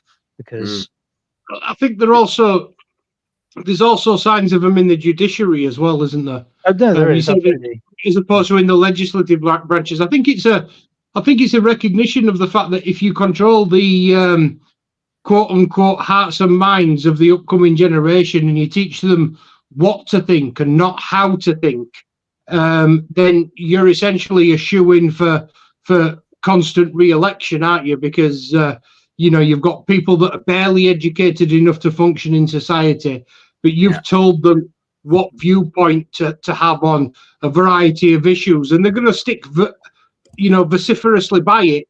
The thing is as well, I've got a daughter in the education system, and I've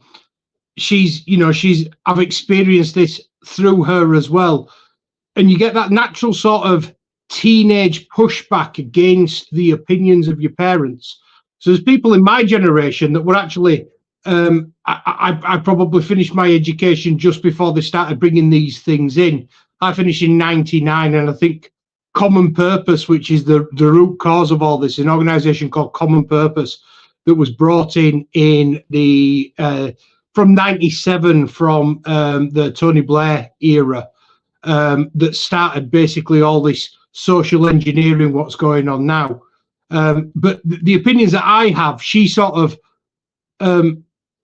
she's got a bit of a conflict, like a cognitive dissonance going on, because she'll come home with a narrative that she's been taught at school, and we'll discuss it, and I'll show her the other side of the argument, and normally she ends up wanting to side with my side of the argument, but because all of her friends, all of her social group think one thing, she feels like it takes confidence, it takes balls to stand apart from that. And like I said, they've continually, for the past 20 years at least, been pushing this agenda. Well, the area that I live in is painfully middle class, and when my daughter went from the infant school to the junior school, one of the first parent teacher evenings that I went to, the teacher spent the vast majority of the parent teacher evening not talking about our child and telling me the academic achievements that she'd made, where she was in terms of what she'd learned and everything, but actually spent a huge portion of the time waxing lyrical about how proud they were of teaching, of having like a Black History Month. And there's nothing wrong with teaching history, but when I asked her, okay, so you were teaching her about the West Africa Squadron then, or you were teaching her about how the Kingdom of Benin took the vast majority of its wealth from the slave trade and sold most of their countrymen into the Asian slave trade as opposed to the Atlantic slave trade. And the teacher was completely ignorant of all of those historical facts. Like, so what part of Black history were you teaching? Well, those facts don't suit the narrative that they're trying to portray, does it? Yeah, of course they don't. Yeah. So my daughter, as far as she was concerned, it's insane. Like this like Black History Month essentially seemed to be a rehashing of the concept of the noble savage.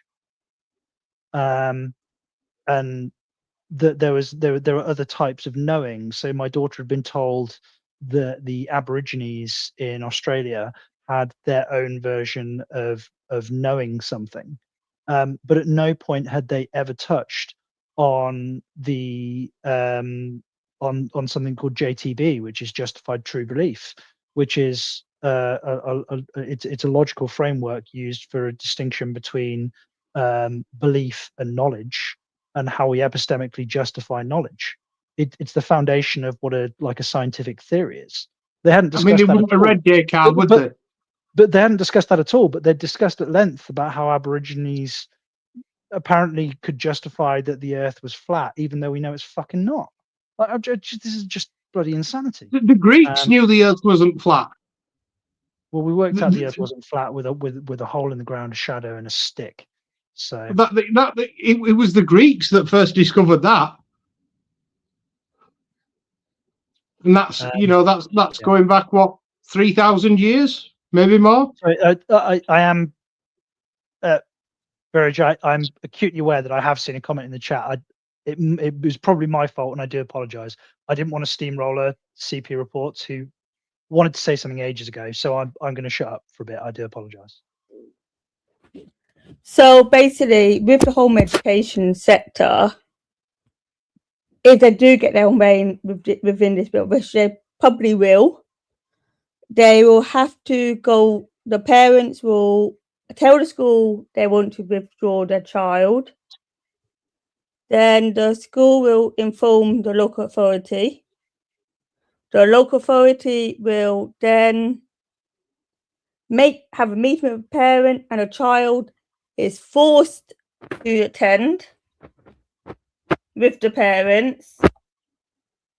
And then what will happen is the local authority will have this meeting, and then they will make the decision. The local authority will then make the decision if the child should be home educated, or if they will be if they have to stay in mainstream school. But then, from what I have heard from people I know who have home educated their child all their life,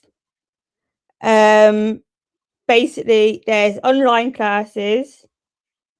There will be also the basically forest school, like somebody said. There's clubs that they can attend as well.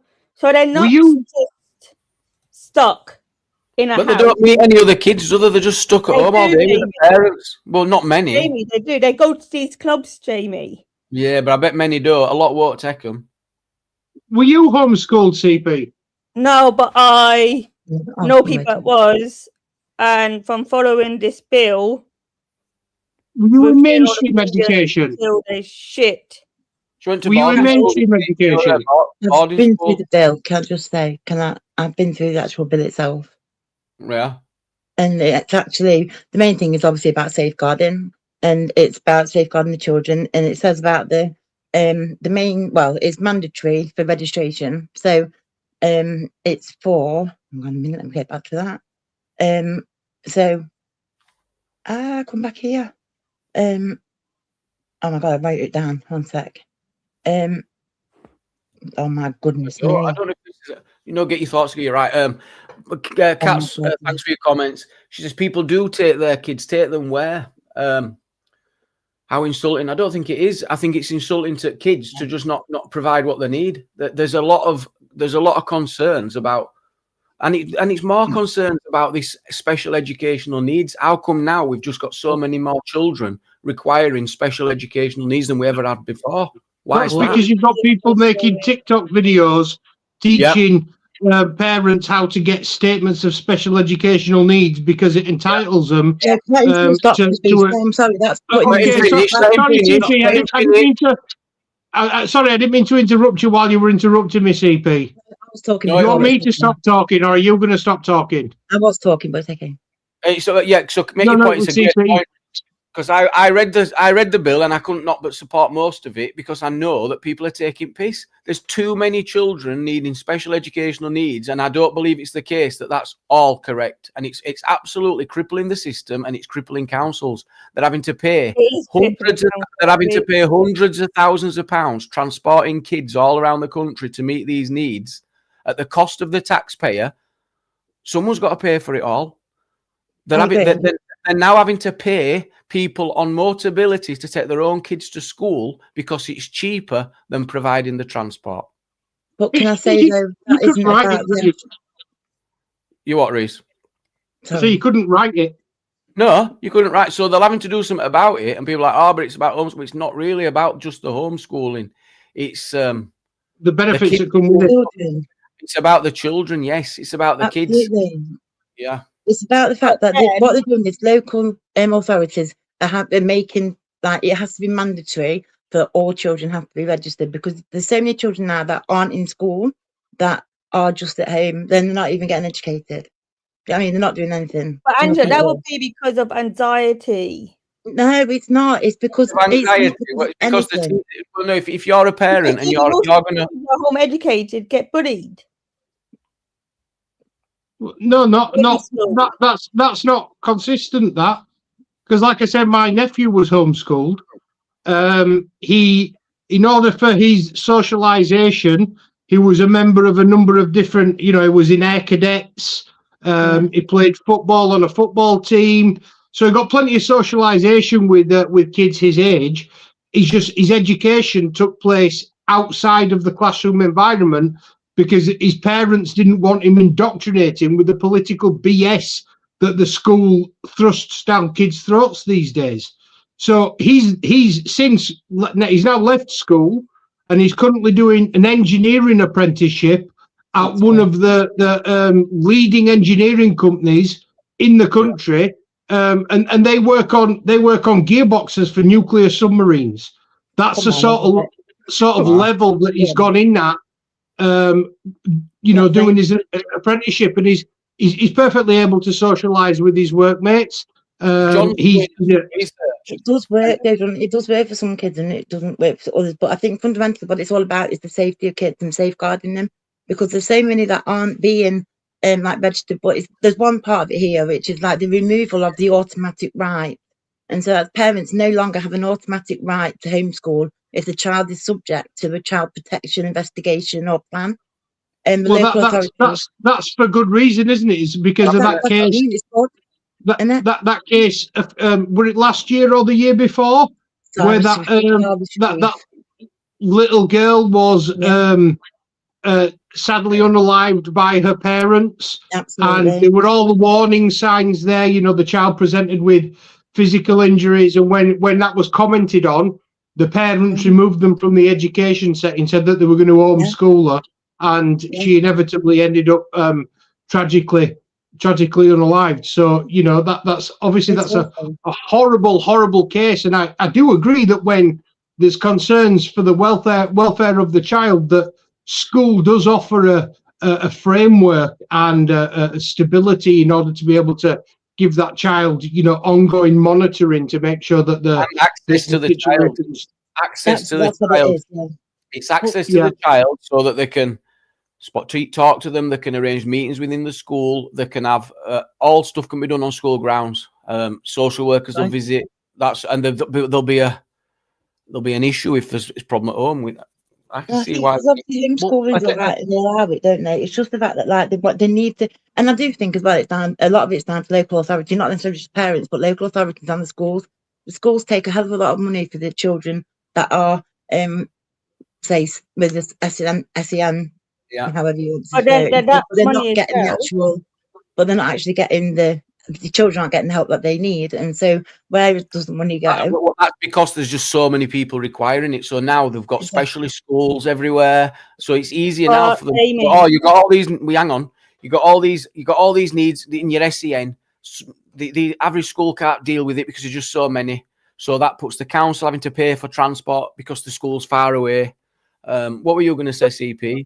But even in mainstream schools, and I know this, the funding isn't always being used for the child that needs it. It gets spent other areas than the child. Well, it's because it'll be a per child payment for every child that's in that school. And then it's also saying for every child that's on benefits, there's a bonus. For every child that's on free dinners, bonus. That's how it works. It's called funding. It's not, here's 50 quid for John in class 6. But Jamie, that money should given to the school should be used just for that child. That's why that school get that money. Yeah, but they use it as apparently I get 50 quid just for turning up. Yeah. So, where do I get my check? Sorry. Yeah. You know what, CP? I think funding is obviously an issue. Making sure that the resources are available is really important. For every child, regardless of their learning ability. I think what concerns me more than anything is this trend of parents wanting to pull their kids out of a formal state education system. It is absolutely the case that the state education system does have the resources. They've got way more resources than than just a set of parents are able to provide to their one child in most circumstances. Now, what I would suggest that probably parents have more of with regards to their child is attention. They can give more attention to their own child, and they're obviously much more motivated to see that their child is educated to the best of their ability than a teacher is that is essentially teaching 30 interchangeable widgets in a classroom, and next year they're going to get 30 more. You know, that's not to say that teachers don't care about their job and they're not concerned about providing a good service, but they frankly don't care about your child in the same way that you care about your child. But then also, and I know this because I got sent this about Southampton, and there'll be more information coming out as of next week on my channel about each area within the UK struggling. But Southampton, as of September, is now having to open up around an extra 100 and something school SEN school places because they're pretty much full. And like for me, for example, I wouldn't have been able to cope in a mainstream high school. If you don't know my stories on my channel, I wouldn't be able to cope in a mainstream high school at all. How many children? So we've got 1 in 5 kids at the minute. 1 in 5 children now have SEN. 1 in 5. Yeah. Well, that don't seem right to me. Now I'm Do we think googling that it. we need to be? Do we think Go that on. we need to be looking at maybe some of the whether or not there's a causation between, I don't know, let's say computer and phone and device usage, Technology. and from an early age, technology from an early age, and the increase in diagnoses like ADHD. Also, the preservatives that are in a lot of the I'll be careful. processed foods. Well, Stuff like that. Well, that was do your own research. I'm reading here. That was going to be my question, though, Jamie. Like, is the concern that we're seeing something that's not there in a lot of circumstances, and it's being heavily overdiagnosed because we've got our sensitivity is dialed up to 11, and it should be probably dialed back to 9 when it comes to things like ADHD and stuff like that, and therefore we're essentially infantilizing even more than is necessary, infantilizing children. So someone put in the chat, is it a trend? It's not a trend, and or is it the case that there's a legitimate issue? There's a legitimate learning issue, and it's being caused by some aspect of our modern life. Like, and I'm not saying that this is England, well, if it's 1 in 5, that could be everybody, then, couldn't it? Equally, it's like, well, if it's 1 in 5, everybody must be struggling at some degree. Yeah, like we don't hardly anybody gets their milk delivered in glass bottles anymore. It's all plastic cartons from the supermarket. So is there like a causative? Not sure about that. I'm reading what the AI overview says, and it says the rise in children with special educational needs in England, nearly 1 in 5 pupils in 2025. I find that unbelievable. Is driven by improved diagnosis rates, greater awareness of conditions like autism and ADHD, and a broader understanding of neurodiversity, increased social, emotional, and mental health needs, alongside the long-term impact of the COVID-19 on development, as also to the rise. Well, the problem with like things like autism and stuff like that is, since the early 80s, we've seen a 27,000% increase in people being diagnosed with autism or autism-related neurological conditions. So we either were missing 269 out of 270 people that had autism from the beginning of human species existence, or something has fucking changed since the 1980s. A lot has changed. A lot has changed. Of course, you can reach jump. Can I ask for a control group? If you can have a look and see if there has been an increase, that correlates to the one that we've seen with groups such as, I don't know, the Pennsylvania Amish, who don't use technology and who don't eat processed foods, have they had an increase in the occurrences of? I want to move away down to foods, because we need to provide evidence and stick to the facts. We need to be careful on that. We can speculate, but I would say it's just a speculation. I'm just saying. Obviously, we can have a control group with that particular population, because they don't have those things in their. They don't also have a PIP system that gives you 500 quid a month neither. So it doesn't work to compare. If they offered parents an extra 500 quid if they got an SEN, then you might see a lot of increased take up of that. I'm not saying that's what everything is happening, but if you are offering one family 500 quid, I think there's a financial incentive. Yeah, I do. I agree. I'm family what I do. And if you've got each child, say you've got 4 kids and they've all. Yeah. Well, and then it's not just that, it's everything else. Then free transport to school. There's a lot more to it. Your child's getting more support, 1-to-1 education.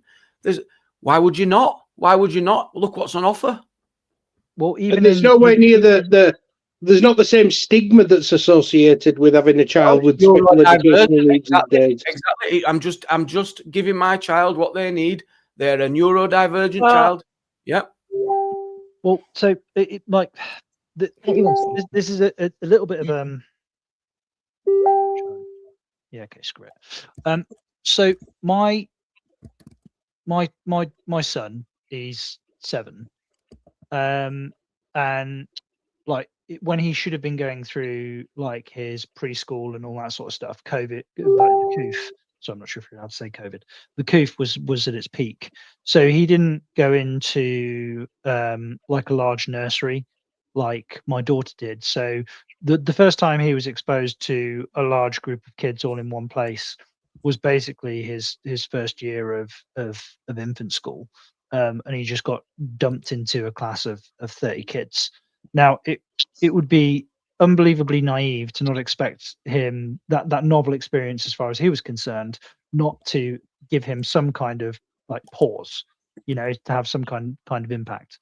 But he had his Senko assessment the other day. He spent an hour online talking to some kind of child psychologist. And it seems as though the initial feedback that we've got is, well, we don't think it's autism, but had you considered ADHD? My wife did her part of this, which was sort of like the parent interview with the same person, and this seems to be like a fairly consistent. They're sort of like, well, maybe not autism, but maybe ADHD. And like, well, what is ADHD? I'm not looking for some sort of like diagnostic criteria, but what are we talking about here? Like, he doesn't have a problem focusing his attention on things that he enjoys doing, but he does have a problem focusing attention on the things that he doesn't want to do. Like, well, that just sounds like a fucking child to me. That's like, what's the diagnostic criteria that we're dealing with? Like, what's like in the States, they've got like the DSM-5, which has it's a diagnostic criteria. It's same here, same. You'll same here. You've got to meet so many points at like 7 out of 10. It's like that. Yeah. That's how it works. If you hit 7 of the criteria, jobs are good. My concern is that our sensitivity is dialed up so good goddamn high that we're going to put people into boxes that attract additional resources that even if they could make use of, they don't actually need. And then we're spreading ourselves so thin that it has a massive societal detriment that doesn't allow us to provide even the basics. This is a great comment here from Mr. DeWitt, and I think he's on to something here. The lower middle classes have been doing this for a long time because they could afford the diagnoses. And once you had that, if you've gone private, got your diagnosis, the support is mandatory. It's written down. Now it's becoming a problem because a lot of poorer families are seeing similar symptoms, seeking equality, costing the schools, the councils a lot of money. What a great point. There's something to think there. There is. But well, it's a very. I've done research. It's a very middle class thing to homeschool. It's not a working class thing to do. Well, and also to be quite frank, so my father left school at the age of 14. He went to work in a car garage 2 years before he was legally allowed to, but the garage sort of paid him cash under the counter, essentially as cheap labor, and he was getting ahead of the game on his apprenticeship that he then subsequently started, and he ended up doing very well for himself. He's, it's sort of like a very typical baby boomer story. He was born in 1954, and he insisted that I got a university education. So I went off to university and I studied architectural technology, which again is a very generous degree. It provided me quite a broad. I needed to study a broad selection of subjects, all of them STEM, in order to get access to the degree in the first place. And then the degree itself was very STEM orientated. My wife is a neonatal nurse. She is degree qualified as well.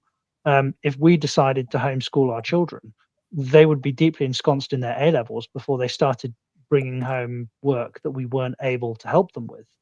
But we are privileged by virtue of the position that we're in and the previous education that we've had.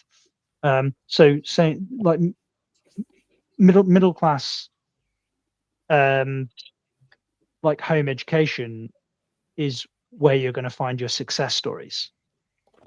For one, or SEN education. Exactly, that's what I was thinking when you talk. Because John were doing research in chat, homeschooling, great results, doing better, and that's the selection, isn't it? That's where it's coming from. Or you'll find your success stories in SEN education. Just look at me, for example. I'm just saying, like, I wouldn't have had so much. I wouldn't have came on so much, for example. And it's not me bigging myself up or anything. I'm just saying I wouldn't have came on so much if my parents did not do the fights that they did to get me into both my SEN schools. The comment that's on the screen from Donald Trump. Can I just ask? Yeah. Like she's saying, we'd be better off just paying everyone a UBI, universal basic income, instead of diagnosing and paying for minor issues. UBI being the concept of just paying. You know, the state has become so massive and cumbersome. It's a financial and bureaucratic iceberg. It's impossible to steer. So the notion of UBI here would seem to be that, okay, the state is this size. On average, we spend this much money on each individual person. Just cut each individual person that check every year and just get rid of the bureaucracy. And then because we're not spending money trying to diagnose each individual person's problem, we're not doing essentially a means test for each individual person, then because you don't have the upfront cost of doing the means test, you then actually have more money to give per person. Is that your position, Donna? And it acknowledges that I think it's about that there's not enough jobs anyway. We're getting to this point with technology, and it removes a bit of unfairness, doesn't it? If there's no financial incentive, if it's about just needing support, I don't know. I think I like it. Now what this has only been leaked, and this isn't confirmed yet. Now I can bring up the picture to show you on this as well, the headline of this. Basically, if what they're looking to bring in now is digital passports that will give access to the child's the government to the child's EHCP, if that happens, and also, and this is what shocked me the most, they are banning, well, not banning that one word, they are banning the 4-tier sports system. This is on leaked information. This will not be confirmed until that white paper goes through government. So what another thing it has been leaked as is they are looking to bring in, and it might be in the past and they got rid of it, but if it is, they're looking to bring it back in, or they're looking to bring in basically a 4-tier sports system, but the sports system will only give EHCPs to the likes of people with cerebral palsy and stuff like that. Yeah. Okay. Yeah. Okay. Anyone else want to contribute before we move on? I would just like to say that children are the most important aspect of all of this, and they're paramount. Paramount. That's the word, isn't it?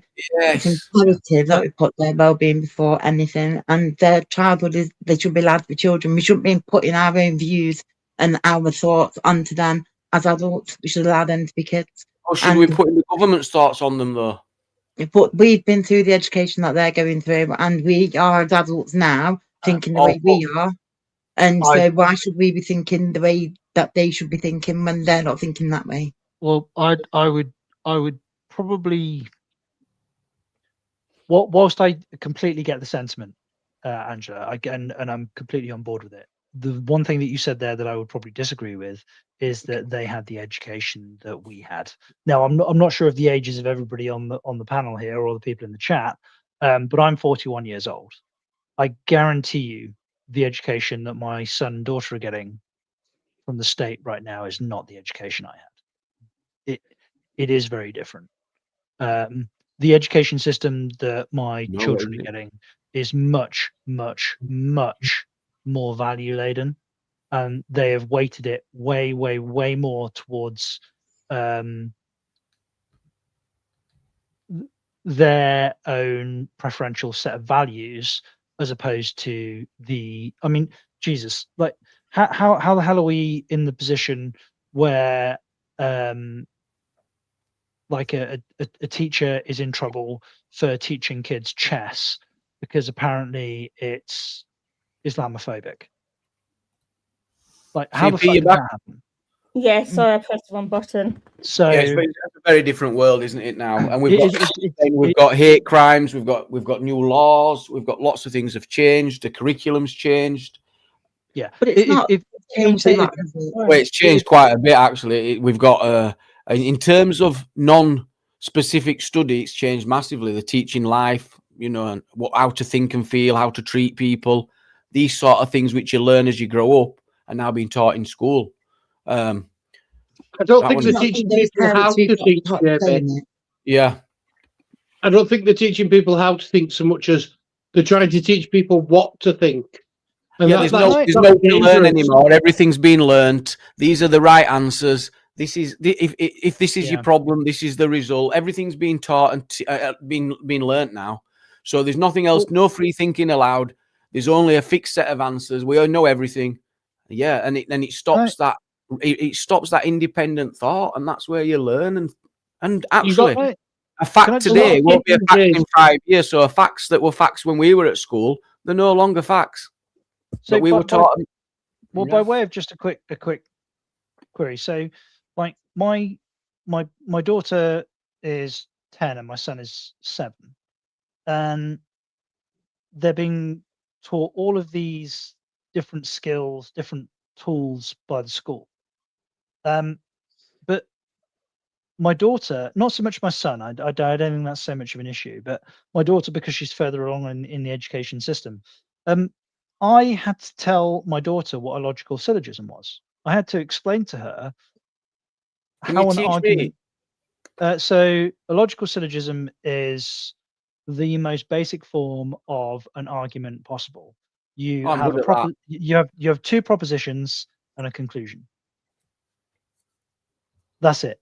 So you've got two propositions and a conclusion. And an argument, a syllogistic argument, is either it needs to be both valid and sound. And if it's valid and sound, then it's true.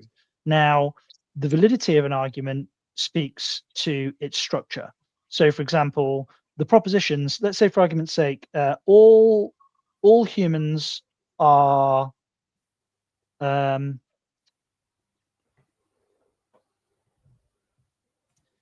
all humans are mortal.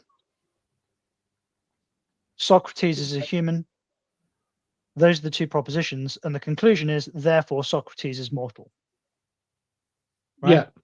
Now we can both test the premises, so we know that the premises are actually true, and the conclusion follows from the premises. So it's not a non sequitur, basically. So this is a way of structuring an argument, and it's also a way of taking, like, it's a way of figuring out if you're being shilled bullshit, because you can take the claims that somebody makes, you can condense them into propositions, and then you can see if the conclusion follows from the premises. This is it's a really fundamental part of classical logic. I had to explain this to my daughter. They didn't explain it to her. Sorry, again. Sorry? How old is your daughter? Sorry. 10.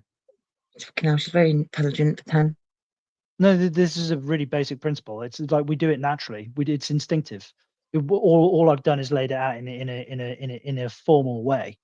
Just like I actually saw recently a video of an experiment that was conducted on YouTube, and they showed the differences between how a 6-year-old thinks and how a 10-year-old thinks. So if you give a 6-year-old a set of rules and you tell them, I don't know, if you hit a glass with a hammer, the glass will break.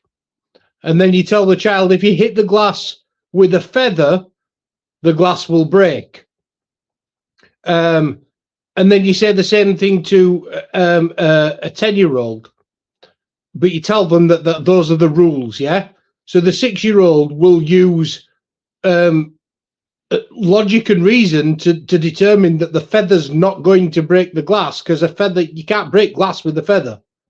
And he'll ignore the fact that he's been told that those are the rules. But the 10-year-old, if you tell them the rule is, if you hit the glass with the feather, the glass will break, she will say, you know, if you ask her what happens if you hit the glass with a feather, she'll say the glass will break, because she's been told that those are the rules.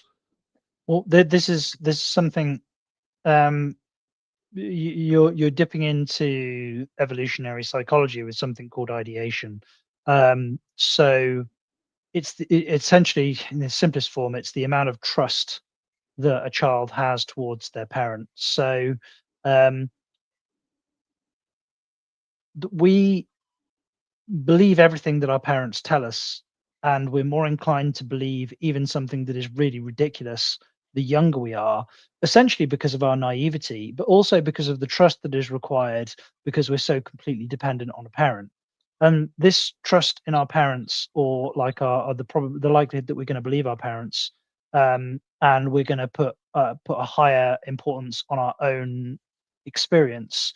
Like our own experience becomes more important to us. We weight it more over time, which is like, I mean, I'm sure we've all got an example of it. I'm sure we've all got, but the first time that I ever remember having an argument with my father and objectively proving him wrong in an argument and him having to apologize and back down is an incredibly vivid memory for me.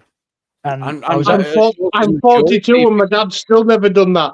If he's done that, I tell you what, that shows a great man, because to do that as a parent, it's not easy. I do it with my daughter all the time. She constantly corrects me. I love it. Yeah. Do you know what it was? Like, because you never had it, Reece. Tell me. What it was is, like, I was 16 years old and I applied for my provisional driver's license, and I was actually, at the time, I was actually illegally driving with my dad.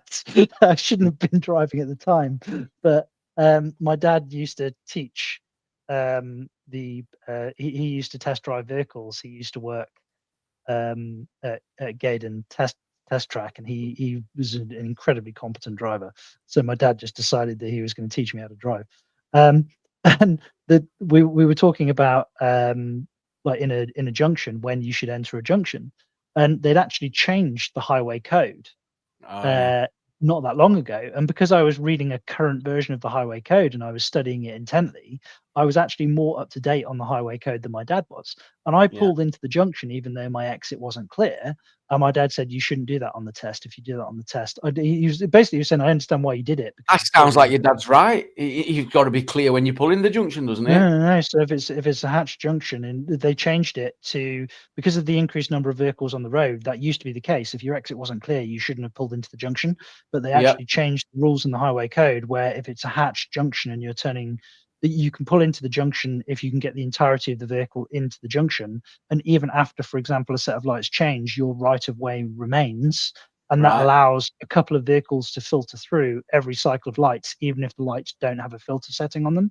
So it was a change in the rules to actually. Interesting, because I know that's a big get out for a lot of council tickets for going through in the boxes. It's like, nah. When I pulled in, that's what they're still doing it now. So it still applies that rule, but there's also extra rules. Yeah. It doesn't apply on every junction. It has to be a hatched junction. Yeah. So, like, you know, when you've got the yellow hatchet box on it, basically. Okay. So, and I was like, literally, we got home. We were having the argument in the car, and when we got home, I went and I was so confident that I was right. I went and grabbed my copy of the highway code and I threw it down on the table. And you know, but my point. Nearly been right for decades, though. Nearly been like, I'm telling you. Yeah, that's interesting. That's funny. But my point is that this notion, like we have a high degree of trust in parents, because that, you know, don't touch that spider, it's poisonous. Don't, the stove's hot, don't do this. Yeah. Like we're so very, very loaded. So yeah, and that was segued massively. Someone's asking me to show something in chat. I've tried to follow the conversation, Sasha. I still don't know what you're on about. Angela, you said you've seen it. Can you link me it and I'll play it? I don't know what it is. I am wrapping up in 5 minutes. I am got to nip out. So thank you everyone for joining. Thank you, CP. Yeah, I'll play it. No, and I'll be back tomorrow. You're right, though. Apart from spot on. Yeah, spot on. Had a good day. I've not been on, so I don't really know what's been going on. So nothing. I've only been catching up. I know we say nothing. I've only been on 2 hours. You've been here all night. No, I mean the last week or so. I don't like. Yeah. You're welcome, Stepper Style. You're welcome. Thank you, Lord. I've enjoyed it. You're welcome. Yeah, I enjoy having these chats with you all. And just a quick, if I have steamrolled CP a bit this evening, I do apologise for that. I know you're. It's fine. I'm used to it on here. Oh no, she gets very touchy, does CP. I wanted to get her in, but she kept saying she didn't want to talk, so I didn't want to be rude. You know what I mean? No, but Jamie, I wanted to talk. Well, I was just flipping it on you there. I was playing games. I knew that, but sometimes so does everyone else. It's not easy. I know. But yeah. I think there's a massive thing being launched on CP Reports on Sunday. That's all I'm saying for now. There's a background work is still being done on it, but Andrew, you know where it is. I do. You're right. Would it be reasonable to say, CP, that if you are considering homeschooling your children, you should? Have you got that link, Angela? I'm just getting it now. I put in the name. It's come back up as someone. It's come up with how something varsity lecturer died during sexual encounter. That's definitely not the right name. Hey, so what have I missed there? Oh, no, sorry. I put in the name and it's come up with how Kogi varsity or something like that lecturer died during sexual encounter with, and then it's just nothing. No, I'm not playing all that. Yeah. No, I put the wrong name and I put the wrong name and it's definitely not what it's meant to be. But that's what I mean. Sharon, without wanting to flirt with the YouTube restrictions too much, can I just ask a quick question? Where were all these apparently incredibly attractive female teachers that were sleeping with their teenage students when I was at school? I never seen any of them. Oh, like, have you not seen that? There's been a few court cases recently where there's. No, I'm about when I were at school. No. Yeah. But if it were a male teacher, it'd be a different story, wouldn't it? Well, of course it would. Well, but this is the thing. Like we had, like my school, we had for some reason it was an RE teacher, and his name was Mr. Wesley, and he could not have conformed to the stereotype more if he tried. Like, and he was convicted a few years ago. Oh, really? But we knew about him for decades. Like, what we were like all the kids that went to the school were like, yeah, he's a creepy motherfucker. With a head a year, one at heads a year, we're found to be messing with kids. Yeah, you got one of the teachers from my school was sent to prison for selling coke to the students. Oh my god! And the RE teacher, whilst I was at the school, actually, he was politely asked to leave and to not come back, and then he got like historic charges filed against him like decades later and was convicted. But he used to drive to the school in his camper van. It was like a VW. It was a lime green VW camper van, and it had like Greenpeace stickers and all that sort of shit all over it. And we used to call it his passion wagon.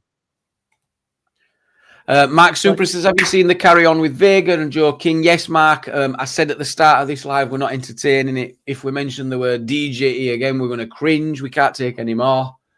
I think that's the best way to deal with it, is to say, no, we're not discussing it anymore. We didn't go into hotels. We didn't go into gyms. We didn't film shit, and we're done with it. That's all I can do. Did you see Torbs going off on Vega? Or were it yesterday or something? No, I were live, but I went back and had a look at the argument between Ron and Ginge. Thought And Ron was saying, no. I were replying to the question Vega asked, but no one were listening to him because they don't care. You know. I get the impression I'm opening up a can of worms by asking what this is referring to here. Nonsense. Yeah. Yeah. Nonsense. YouTube drama. Yeah. Right. Exactly. When you say going into gyms and hotels and filming, is this like some creepy guy who's gone in? Yeah. Someone got arrested. Someone on YouTube.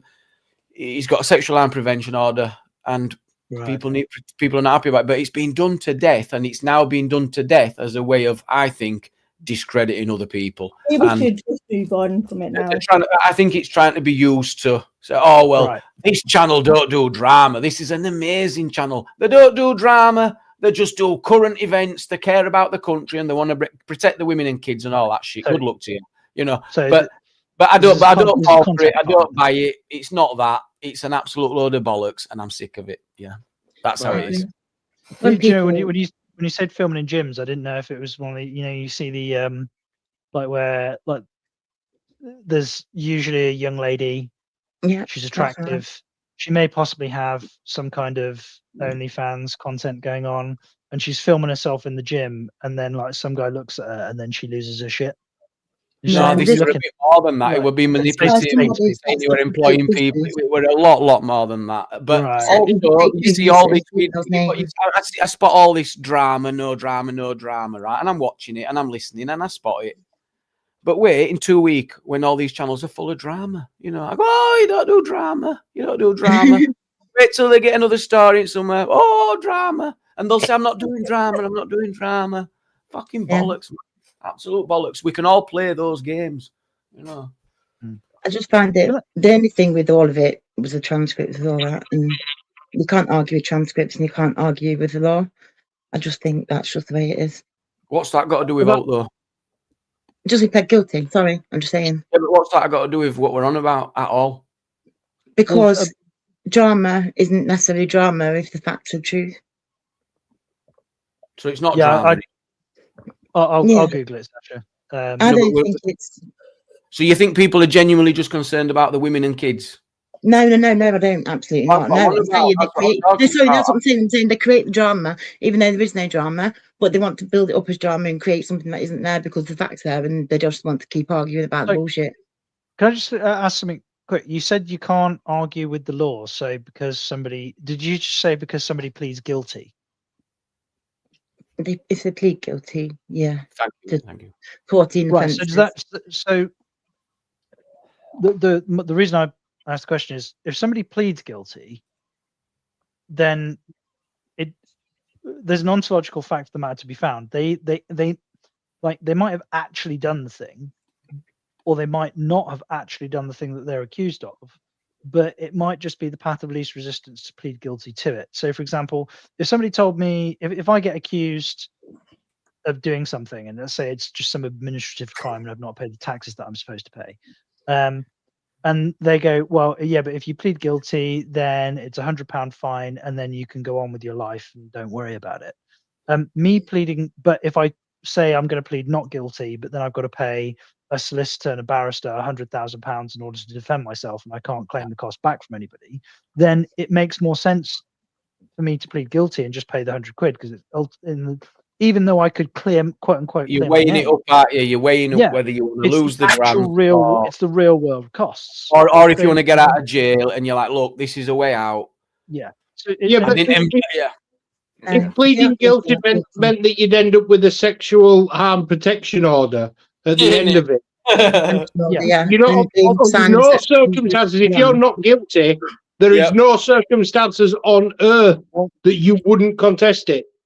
You would not. You wouldn't want your name in paper, would you, for that shit? No, you would not. Well, let's say for argument, let's engage with the hypothetical. So if you plead not guilty and you end up being convicted, let's say you've actually, like, the ontological facts of the matter, the actual facts of the matter are that you've not committed the crime, right? So this is your psychological state. You as an entity are being accused of something that you know for a fact that you haven't done, but everybody else in the world can't know that because they're not you and they don't have your knowledge of who you are and what you have and haven't done. So let's say now that what you're weighing up is, I can plead guilty, and I go on some kind of list from now until the end of time, but I don't spend any time in prison. Or No, I he can was sent to plead prison not, as well. or, He did go to I can't prison. protect you, John. People will clip this to death. You'll be getting buried on YouTube. I get that. My Or- God. I get what you mean, though. I do.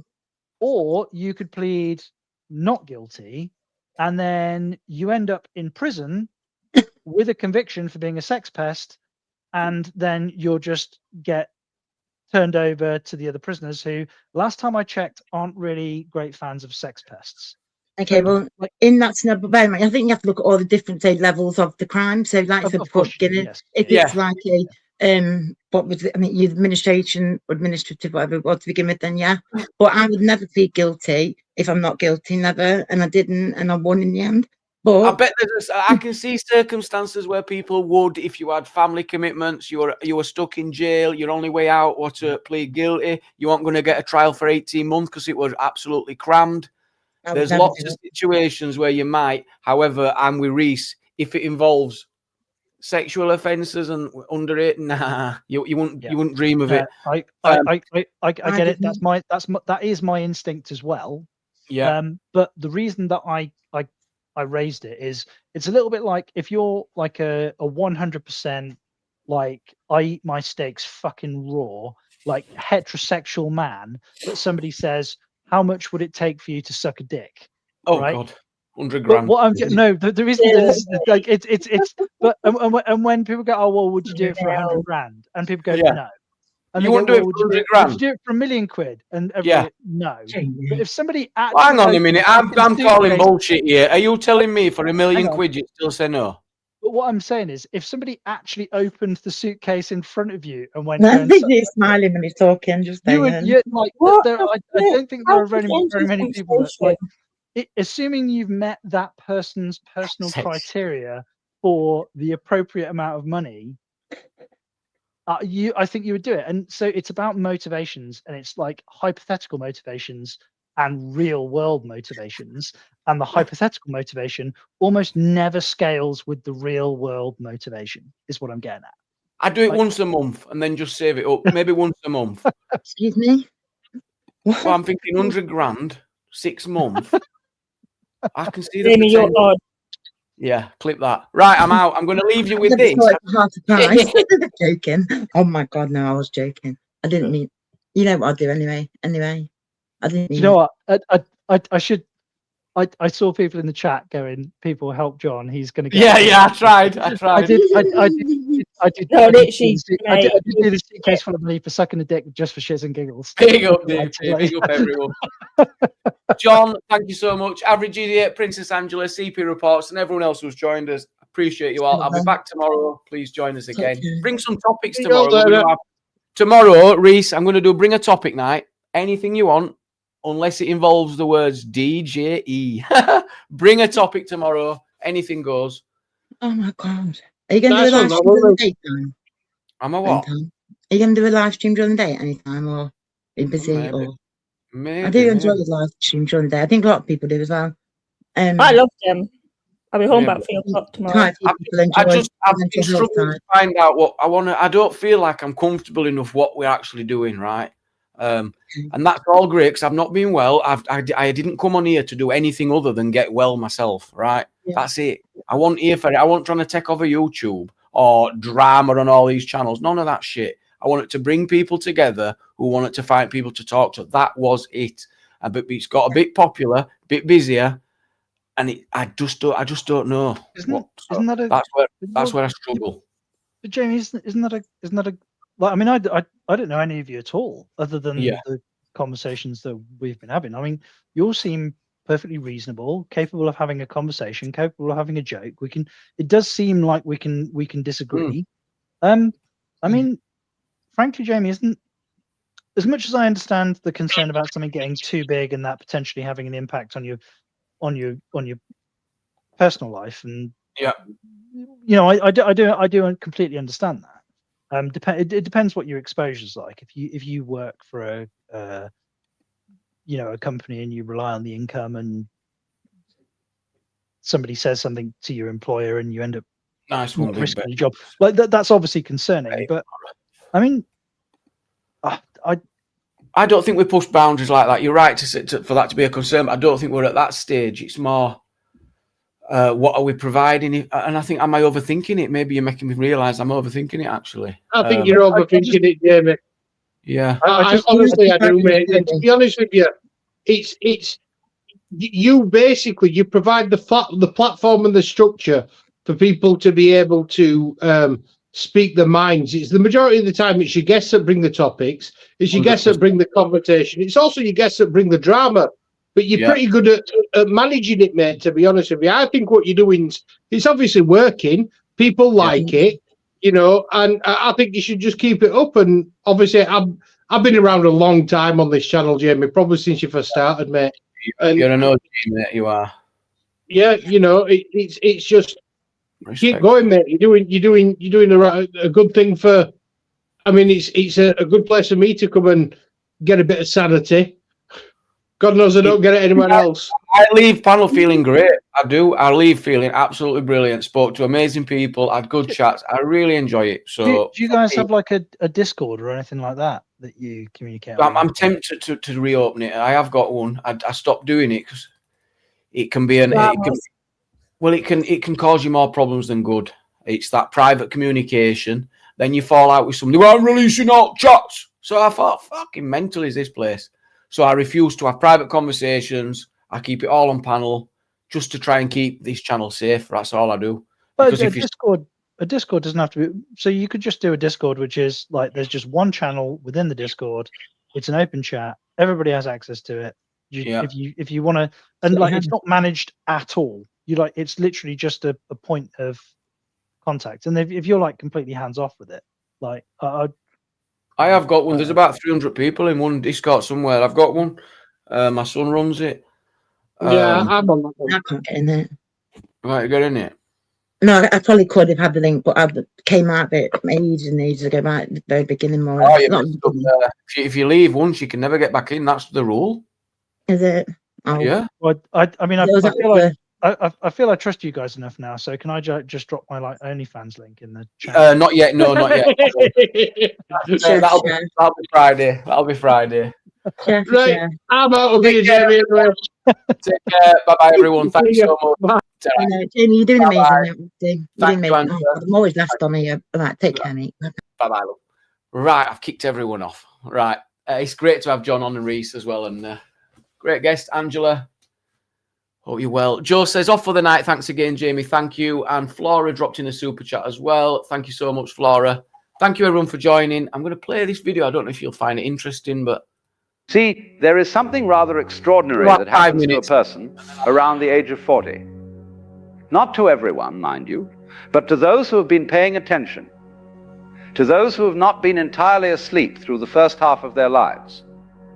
And what happens is this. They wake up. Not with a jolt, not with some dramatic revelation necessarily, but with a quiet recognition that everything they thought was important, well, it simply is not. Now, this is curious, because we have been told our entire lives that youth is the golden time, that the 20s and 30s are when life really happens, when we are supposed to be climbing ladders and making names for ourselves, and proving to the world that we matter. And so we spend those decades running. Running after what, exactly? Running after an idea of success that somebody else handed to us, an idea of happiness that came from some magazine or some television program, an idea of who we should be that has nothing whatsoever to do with who we actually are. I remember being 25 and thinking I had it all figured out. I knew exactly where I was going and exactly how to get there. So I was so certain, so absolutely convinced that if I just worked hard enough, if I just achieved enough, if I just accumulated enough, then I would finally be happy. And you know what happened? I worked hard, I achieved, I accumulated. And when I got there, when I reached that place I thought was the destination, I looked around and said, is that all? Because you see, the first 40 years of life, they are really a kind of preparation. Not a preparation in the way we usually think of it, as in preparing for something better later. No, it is more like the way a caterpillar prepares to become a butterfly. The caterpillar does not know it is preparing. It is simply living, eating leaves, crawling around, doing what caterpillars do. But all the while, something is building inside it. Something is getting ready. This is what your 20s and 30s are. You are the caterpillar. You think you are just living your life, making your mistakes, having your heartbreaks, building your career, trying to figure out who you are supposed to be. But really, you are gathering material.